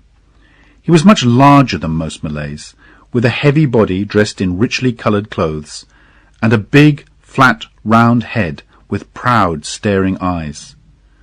No one ever heard him raise his voice. He never moved without help. When he walked, 2 strong young men dressed in white held his elbows. In the afternoons, he sat silently by his wife's side, looking out, through an opening in the stockade, at the dark green jungle, the distant purple mountains, and the silver, shining river. This old couple had a son called Dane Waris, a polite, handsome young man of 24 or 5. They loved him deeply, although they never showed it. I liked him as soon as I met him. I realized he was both brave and intelligent, and I believe he trusted and even understood Jim. Dain Waris is the best friend I've ever had, except for you, Jim told me proudly. We fought together, you know, against Sheriff Ali. You see, when I arrived, the Rajah, Doramin, and Sheriff Ali were all afraid of each other. I soon realized what I had to do, but I needed Dain Waris's help. He was the first to believe in me, and he persuaded his father to agree to my plan. Jim's plan. I heard the whole story of it from him during my visit. He had decided that it was necessary to defeat Sheriff Ali and planned to attack his mountain home. Doramin owned several heavy old guns used in the past for fighting jungle wars. One dark night, Jim arranged for teams of men using ropes to pull these guns right up to the top of one of the mountains. It was difficult, hot work, and all the time Jim and the men were lifting and pulling, old Doramin sat watching silently in his chair. The Malays already believed that Jim was doing the impossible. How could those guns, too heavy for one man to lift, reach the mountain top? This was the beginning of their great respect for Jim. From there, Doramin's men had an excellent view of the other mountain top, where Sheriff Ali and his followers were asleep. As soon as the sun rose, the first shots were fired on Jim's order, and the battle began. Jim, with Dain Waris by his side, led a group up the second hill towards Sheriff Ali's stockade. He knew he had to win this fight. Doramin's people were depending on him. He and Dain Waris were the first to break into the Arab stockade. Close behind them came Tam Itam, Jim's personal servant and a fearless fighter. He was a Malay from the north, a stranger to Patusan, who for a time had been a prisoner of the Rajah. When he escaped, he came to Jim, and ever since had followed him everywhere, like a shadow. The battle was violent but short. The stockade was burnt down, and Sheriff Ali and his men were defeated. Some were dead, but most of them were chased away into the jungle. When this wonderful news reached the village, people were delighted. They ran in and out of their houses, shouting, singing, and laughing excitedly. Of course, Jim was delighted too. He had succeeded in doing what he had promised, and now he could believe in himself again. I can't tell you how completely lonely he appeared to me, but somehow his loneliness added to his greatness. He seemed to be one of those men who can only be measured by their greatness of their fame, and his fame, remember, was the greatest thing for many a day's journey around, even beyond the jungle. His word was the one truth of every passing day, and reports of his fame travelled far and wide, heard on the lips of whispering men, full of wonder and mystery. No one ever saw Sheriff Ali again, and when some of his men crept back from the jungle later, it was Jim, advised by Dain Waris, who chose a headman from among them. The Rajah was afraid that Jim would attack him too. He could lose his land, his money, his women, his servants, and therefore he behaved very carefully. So Jim found himself in complete control of one of the most dangerous corners of the world. Old Doramin, however, had a secret wish. He wanted to see his son take the Rajah's place one day, and just before I left, he spoke to me about it. "Of course, Tuan Jim knows best," he said, "but if I could only have a promise. I worry about the future of our country. You see, the land is always here, but white men come and go. One day, this white man too will—" "No, no," I replied quickly, without thinking. "He won't go." Doramin looked into my face. "That is good news indeed," he answered calmly. "But why do you say that?" And his wife, a small, thin, motherly woman, asked sadly, "Why did he travel so far away from his home? Has he no family, no old mother who will always remember his face?" I could not answer. Strangely enough, that evening, my last in Patusan, I was asked the same question again. 7. Jim in love and in danger. This brings me to the story of his love. Remember the unspeakably awful Cornelius? I saw him and spoke to him myself, as he crept around Patusan with evil in his heart and lying promises on his lips. How his poor wife had come to marry him is a mystery to me. I do not know, either, what had happened to her daughter's father, who was not Cornelius. The fact remains that she already had her daughter when she married the Portuguese.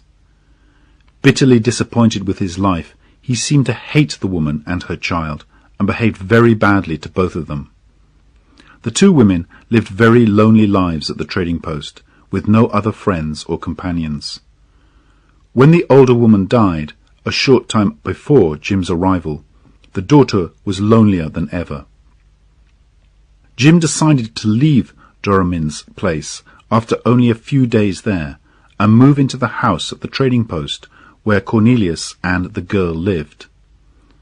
Although Doramin warned him this would be dangerous, Jim felt it was his duty to take care of Stein's business.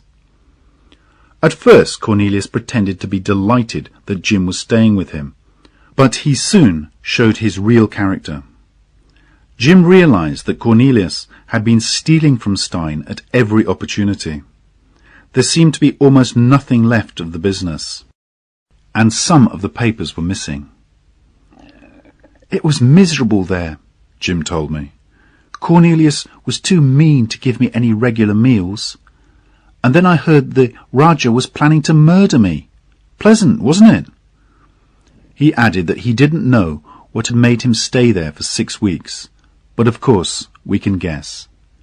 He was very sorry for the motherless girl. It appears Cornelius frequently shouted at her, although he was too cowardly to hit her. "Call me father, and with respect too," he used to scream into her face. "Your mother was an evil woman, and you're evil as well." The girl usually put her hands over her ears and ran away, while Cornelius chased her, shouting wildly and often throwing dirt at her. But sometimes she used to listen in silence, staring scornfully at him and replying with a poisonous word or two. Jim told me he could not leave the house while the poor girl was so unhappy. His conscience would not let him. But every day he received another message that there were plans to drown, shoot, or poison him, and he realized he was in great danger. He no longer slept well at night.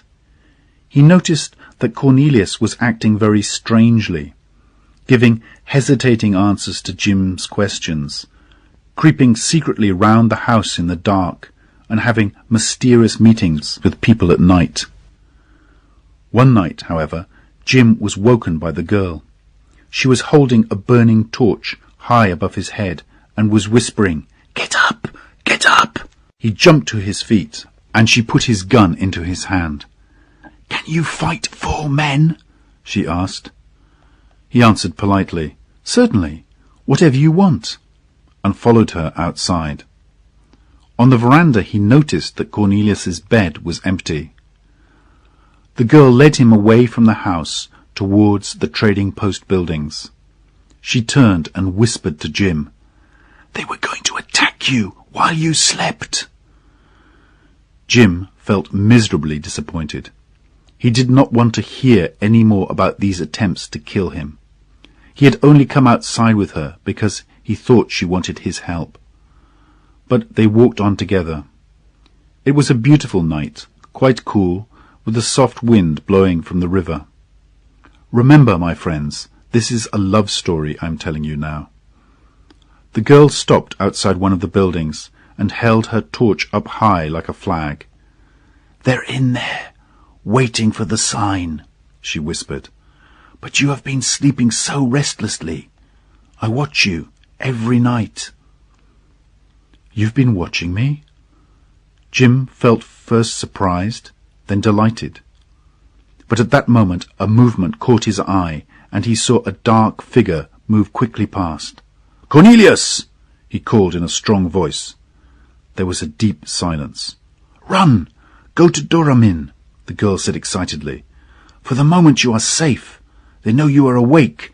They know you are big, strong, fearless. But what about tomorrow?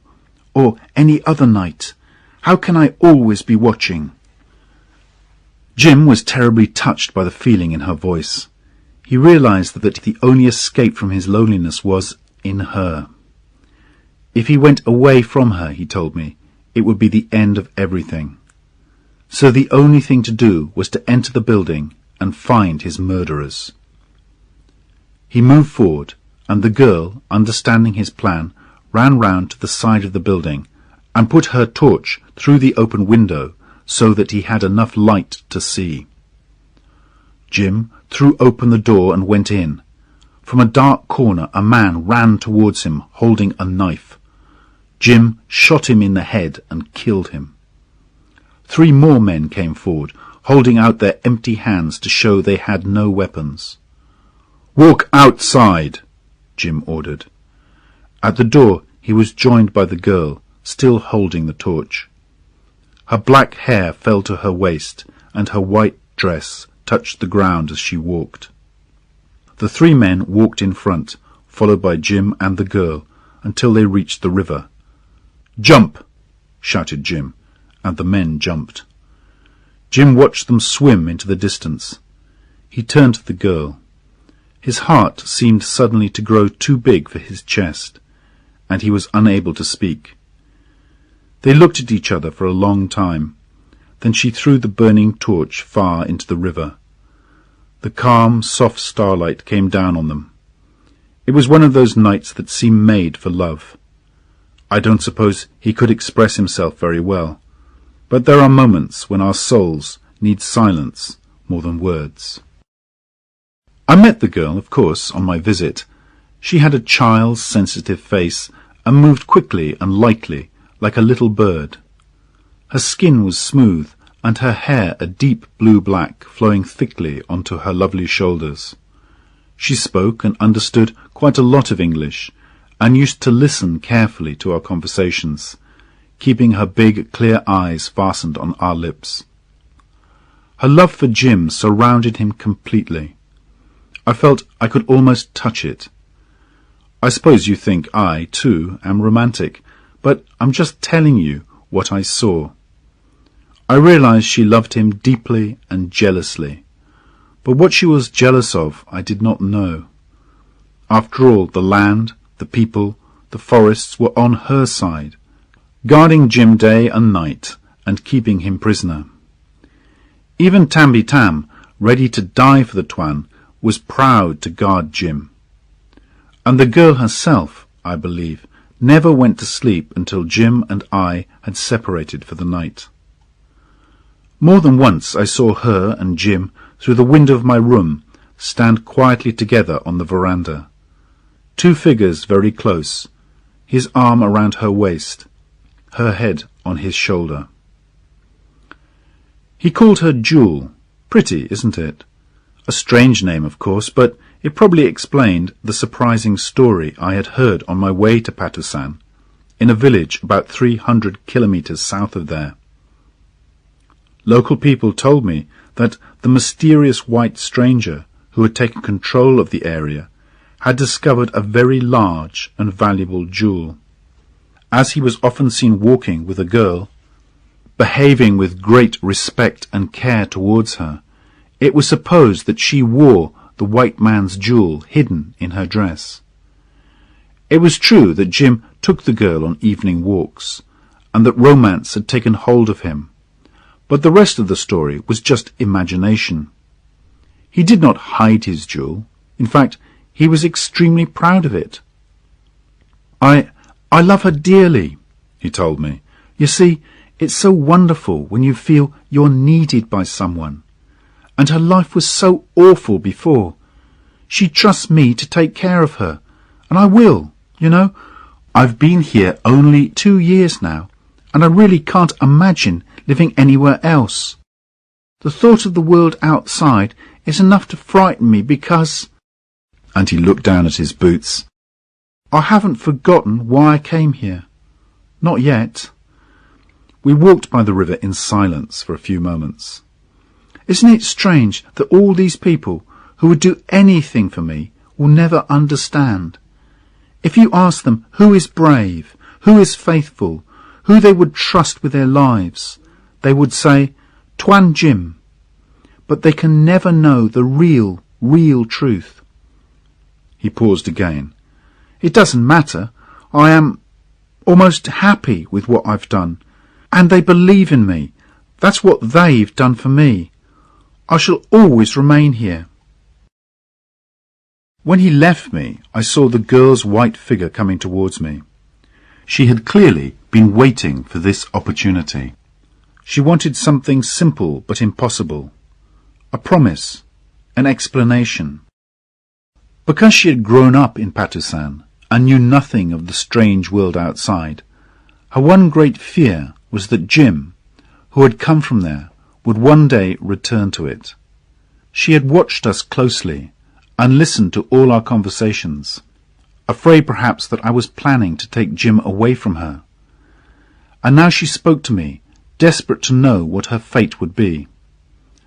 I was deeply touched by her helplessness. She was young, beautiful, and very unhappy.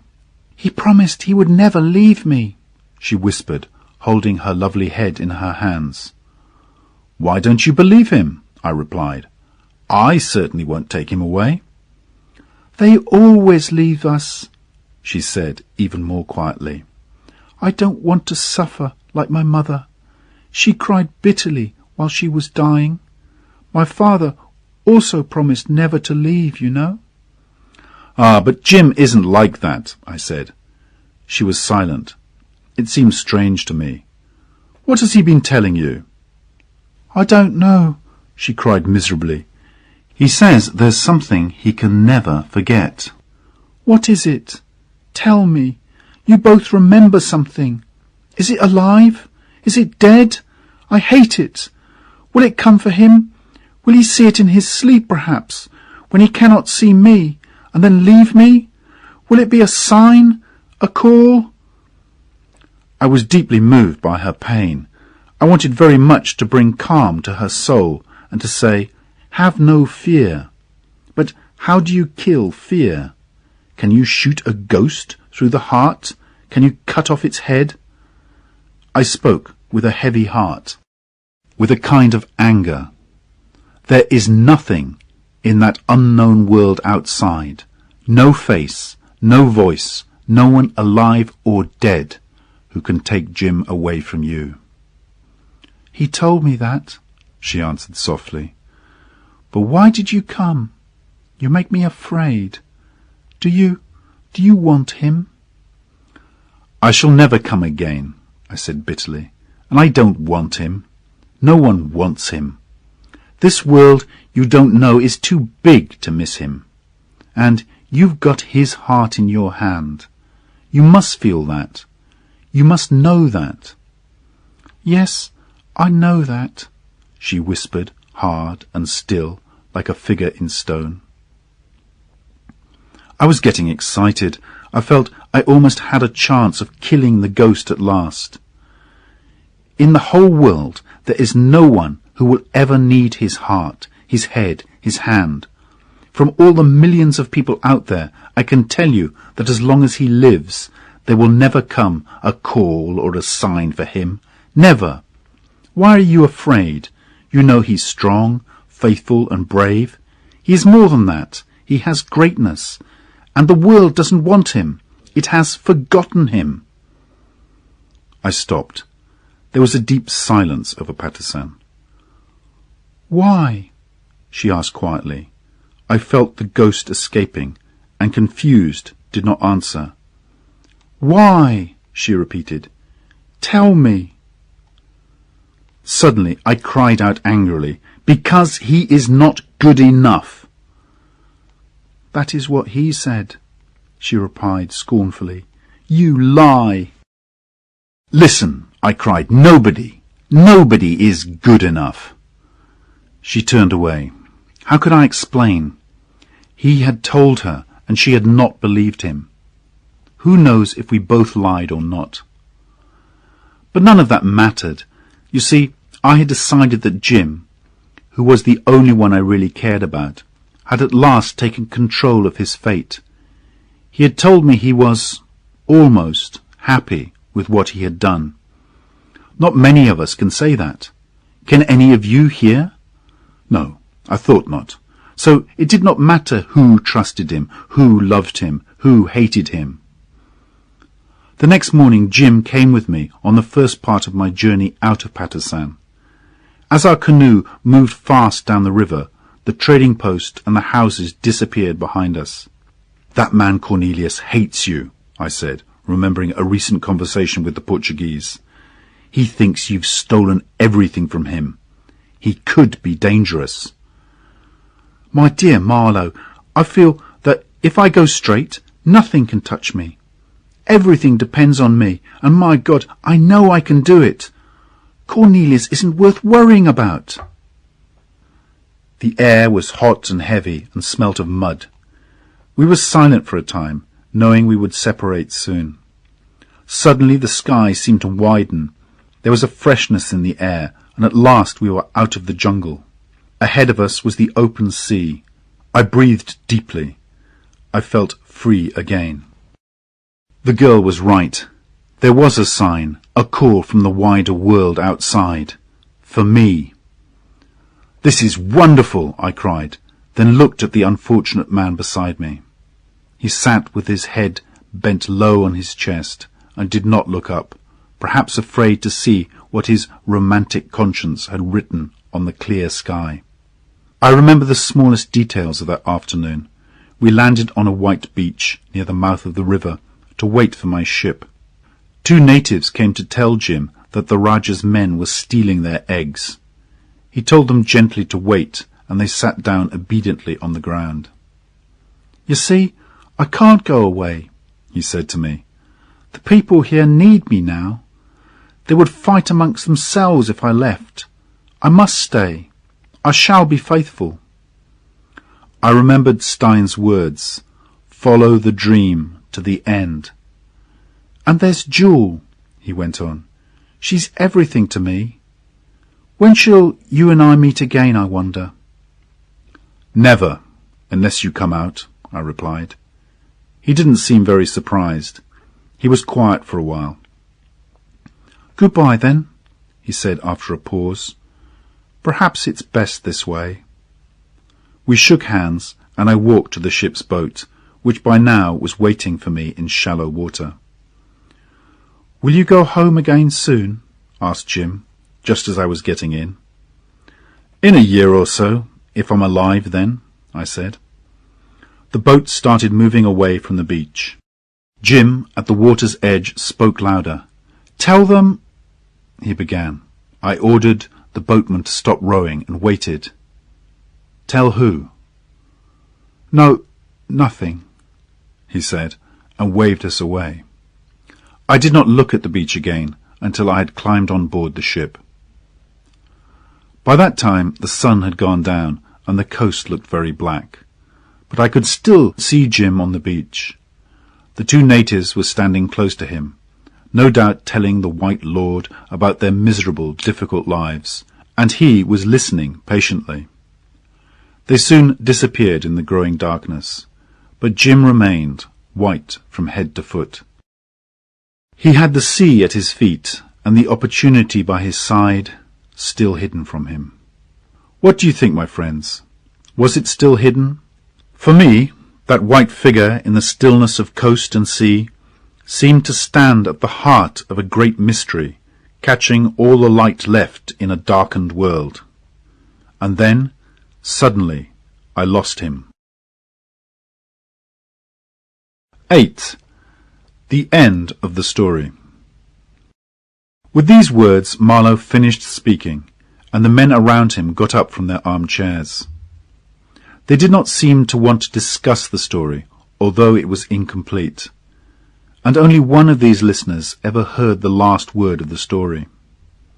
It came to him more than 2 years later, in a thick packet containing many pages of writing. He had returned to dark, rainy England, and knew he would never go back to the east.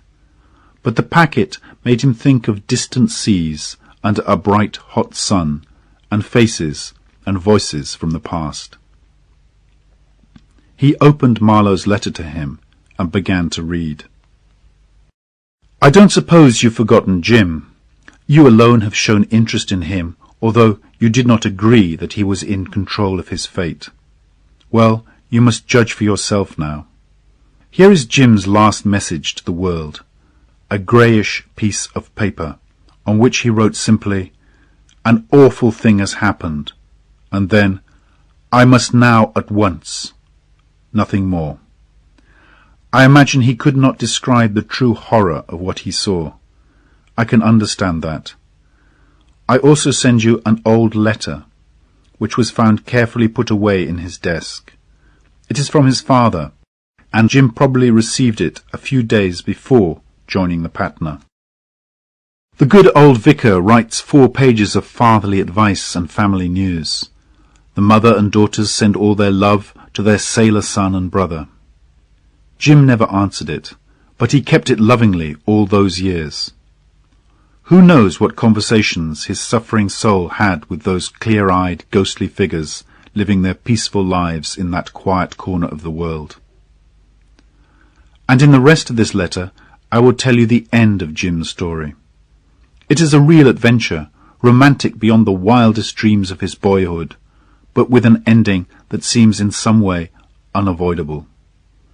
Something like this had to happen. I have found out almost all the details, but I wonder how Jim himself would tell the story.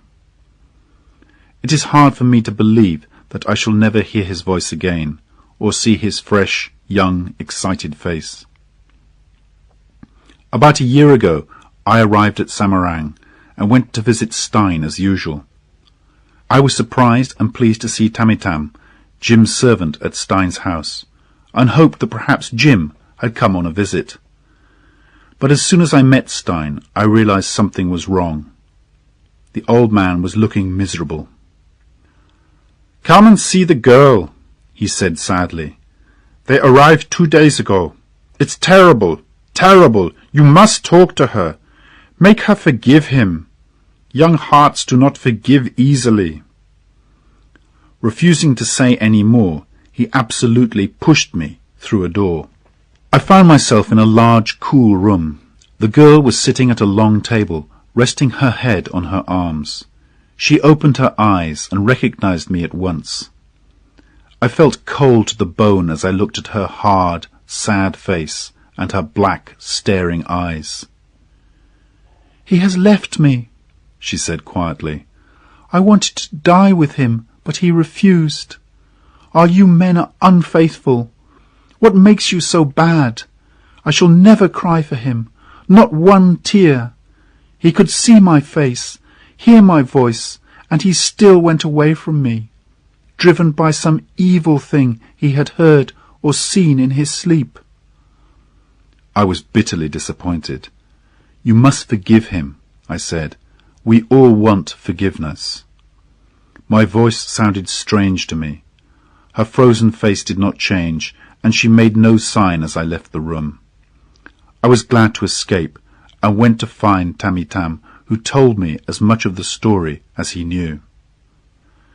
It all began with a man called Captain Brown, one of the most evil seamen in the Western Pacific. From Cape York to Eden Bay, he was famous for cheating, robbing, and murdering. He was a cruel, violent, and proud man with no idea of duty, conscience, or honour. At this moment in his life he was also desperate, because he had not earned much from his recent adventures, and his men were hungry and tired. They had stolen a Spanish ship, and were sailing it across the Java Sea towards the Indian Ocean, when suddenly Brown realized that Patusan would be a good place to get food and water. Perhaps he had heard of it as a largish village up the river, or perhaps it was just a name on his map.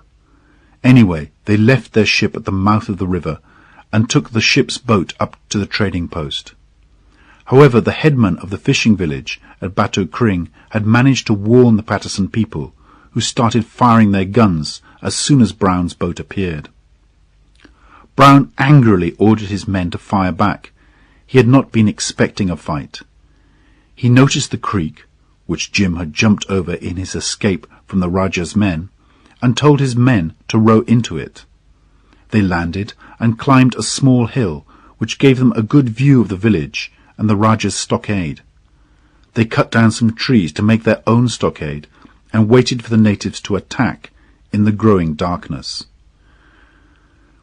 The people of Patusan were frightened and confused. Their white lord was away in another part of the country. So it was Dane Waris who had ordered the shooting. Women and children left their homes and crowded into Jim's house, where Jewel was in control. She also kept the ammunition while Jim was absent. Doruman, his son, Jewel, the Rajah's advisor Kasim, and all the local chiefs and headmen met in Jim's house to decide what to do. Jewel and Dane Waris wanted to drive away the white men, but Doruman only seemed interested in keeping his son safe. Kasim was playing a clever game, hoping that these white men would attack and defeat Doruman's men before Jim returned. Meanwhile he smiled and listened, pretending to offer the Rajah's help against the white men. Part of Kasim's plan involved Cornelius, because he spoke English. So the next day Kasim and Cornelius went to talk to Brown in his stockade.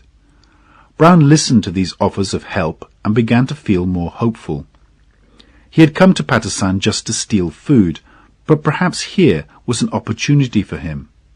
Perhaps he could take control of Patusan and make himself a rich man. He would work with this white man they called Tuan Jim for a while anyway, until it became necessary to kill him. This indeed was Cornelius's advice. "You must kill him as soon as you can," he said repeatedly. "Then you can have everything." While this was happening, Dane Waris's canoes went silently down to an island at the mouth of the river. This was on Doruman's orders in order to cut off Brown's escape route back to his ship, but also, I suspect, to keep his son out of harm's way. Kasim sent food to Brown and his men, but did not tell them about the canoes. Later that day Brown saw from his stockade one of the villagers walking out of a house. He gave an order to one of his men, who fired a single shot. The native fell to the ground, dead. "That's right," cried Brown delightedly. "Put the fear of sudden death in them." Darkness fell, and soon one of the white men decided to go back to the boat to get his pipe. When he reached the creek, there was a bang, and he cried out in pain. "I've been hit!" Brown and the others listened to him dying slowly in the mud for several hours. They knew they could not help him. At last it was morning, and Brown saw a group of Malays coming towards the creek, with a tall white man in the middle of them. Jim had returned to Patusan during the night, to the great happiness of the villagers, and was coming to talk to Brown. "He'll come and order you to leave his people alone," Cornelius had told Brown. Soon Jim left the villagers behind and came on alone. Brown went down to the creek to meet him. He knew at once that he and Jim would never understand each other. Jim's clean white clothes, his honest eyes and confident look made Brown hate him immediately. They spoke to each other, two men completely opposite in character, separated only by a muddy creek. Most of the time Jim listened, while Brown talked, choosing his words carefully. He knew nothing of Jim's past, but he was extremely clever at finding the weakest place in a man's soul, and, by an evil chance, he found his way to Jim's. "You can't blame me for shooting that native last night," he cried. "If you have to save your own life in the dark, you don't care how many other people die, do you? I know I've done wrong in the past, but what about you? Why did you come and bury yourself here? You're no better than I am. Don't be a coward. There are 200 of you to every one of us. Either come and fight us, or let us go." Jim's face was like thunder. Finally, after a long silence, he replied, "Well, if you promise to leave the coast, we will let you go, and not fire on you unless you fire first." He turned away. The conversation was at an end, and Jim went back to the village to speak to Doramin and the headman. Some of them were doubtful about allowing the white men to leave. "They are cruel, evil robbers who have killed one of us," they cried. "We should kill them." But Jim said gently, "They have done evil things, certainly, but fortune has not been kind to them. Men can act badly sometimes, and still not be completely evil. It is best to let them go on with their lives." He paused, then went on, "Have I ever given you bad advice? Trust me, I'm ready to answer with my life for any harm that comes to you if the white men are allowed to go." All the headmen gave their opinion. Most of them simply said, "We believe Tuan Jim. We will do what he advises." And so it was agreed. Brown and his men were allowed to leave the hill, get into their boat, and row out of the creek into the river. That evening, Jim sent Tam Itam down the river with a message for Dane Warris. "Tell him that his men must not fire at the whites when they leave. That is the agreement here." "It is an important message," said Tam Itam. "Give me a sign for Dane Warris, so that he knows these words come from you." Ever since Jim came to Patusan, he had worn Stein's silver ring. Everyone knew the ring, as it had been Doramin's present to Stein long ago. Jim now took it off his finger and gave it to Tam Itam as a sign for Dane Warris. The next morning, Jim stood outside the Rajah's stockade, watching Brown and his men leave Patusan in a thick grey mist. But on board Brown's boat was the evil Cornelius, hiding under a sail. He was disappointed that Brown had not killed Jim, and he had decided to take his revenge in a different way. He had promised to show Brown another creek, which led to the small island further down the river, where Doramin's son and his men were waiting with their canoes. It was easy for Brown, who saw the chance to take revenge for his own misfortunes. Dane Warris and his men, with Tam Itam, were watching the bigger creek, and did not expect anyone to attack from the narrow creek behind them. When Brown's men fired their guns, several natives fell, including Dane Warris, who was shot through the head. The others ran away, screaming with fear. The white robbers were never seen again in Patusan, but it was known that their ship sank in the Indian Ocean a month later. Cornelius also died, because Tam Itam saw him on the island and realized what he had done. The narrow creek was impossible to find without help from someone who knew it.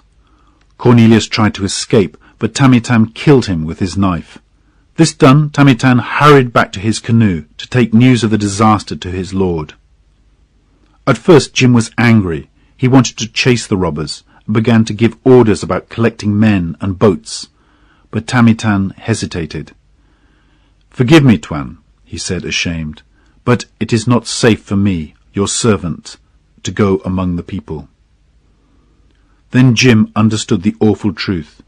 He had run away from one world, and now his new world, the one he had made with his own hands, was falling around him. He sat silently like a stone figure, while Tam Itam talked of fighting, and the girl talked of danger. Who can tell what thoughts passed through his head? I think it was then that he tried to write to somebody, and could not finish the message. Loneliness was closing on him. People had trusted him with their lives, but they would never be able to understand him. Meanwhile, in the village there was great sadness and anger as the body of the chief's son was brought home by canoe. Doramin looked at his dead son, and slowly, very slowly, took Jim's silver ring off the cold, stiff hand. The crowd cried out in horror when they saw that well-known ring. And Doramin suddenly let out a great violent shout, deep from the chest, like a wounded animal, a cry of pain and anger. Then there was silence. At about this time, Jim left his house and started walking towards the river. "Time to finish this," he said. The girl followed him, calling out, "Won't you fight?" "There is nothing to fight for," he replied. "Won't you escape?" she cried again. "There is no escape," he said.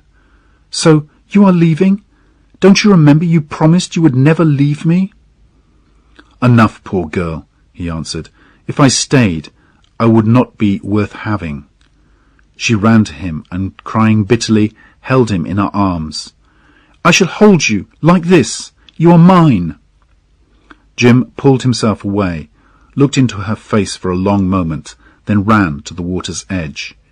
He jumped into a canoe with Tammy Tam, and as they moved away, the girl screamed, "You are unfaithful!" "Forgive me," he cried. "Never!" she called back. "Never!" When Jim arrived at Doramin's stockade, the crowd of crying, confused people separated, respectfully and fearfully, to allow him to enter. He walked slowly through them, right up to the old chief, who was sitting in his usual chair, with a gun on his knees. Doramin's wife was bending miserably over her son's body, which was covered with the sheet. Jim lifted the sheet to look at his dead friend, then dropped it without a word. He waited for a moment, then said gently, "I am responsible. I come in sadness, with no weapon. I am ready." The heavy old man was helped up from his chair, and the silver ring, which Jim had worn so proudly, fell to the floor. With an expression of mad pain and anger on his face, Doramin stared at Jim standing stiffly in front of him. Then, looking him straight in the eyes, he lifted his gun and shot his son's friend through the chest. Jim looked proudly and bravely round at all the staring faces. Then, with a hand over his lips, he fell forward, dead. And that's the end. He disappears under a cloud, mysterious, forgotten, and much too romantic. Perhaps in that last short moment he saw the face of his opportunity, waiting for him like an Eastern bride. He left the arms of a living woman who loved him to marry the shadowy ghost of imagined honour and duty. Is he completely happy now? I wonder. We ought to know. He is one of us. Was I so very wrong, after all, to believe in him? Who knows? He is gone, and the poor girl is living a soundless, frozen life in Stein's house. Stein looks much older now, and is feeling his age. He often says he is preparing to leave all this, while he waves his hand sadly at his butterflies.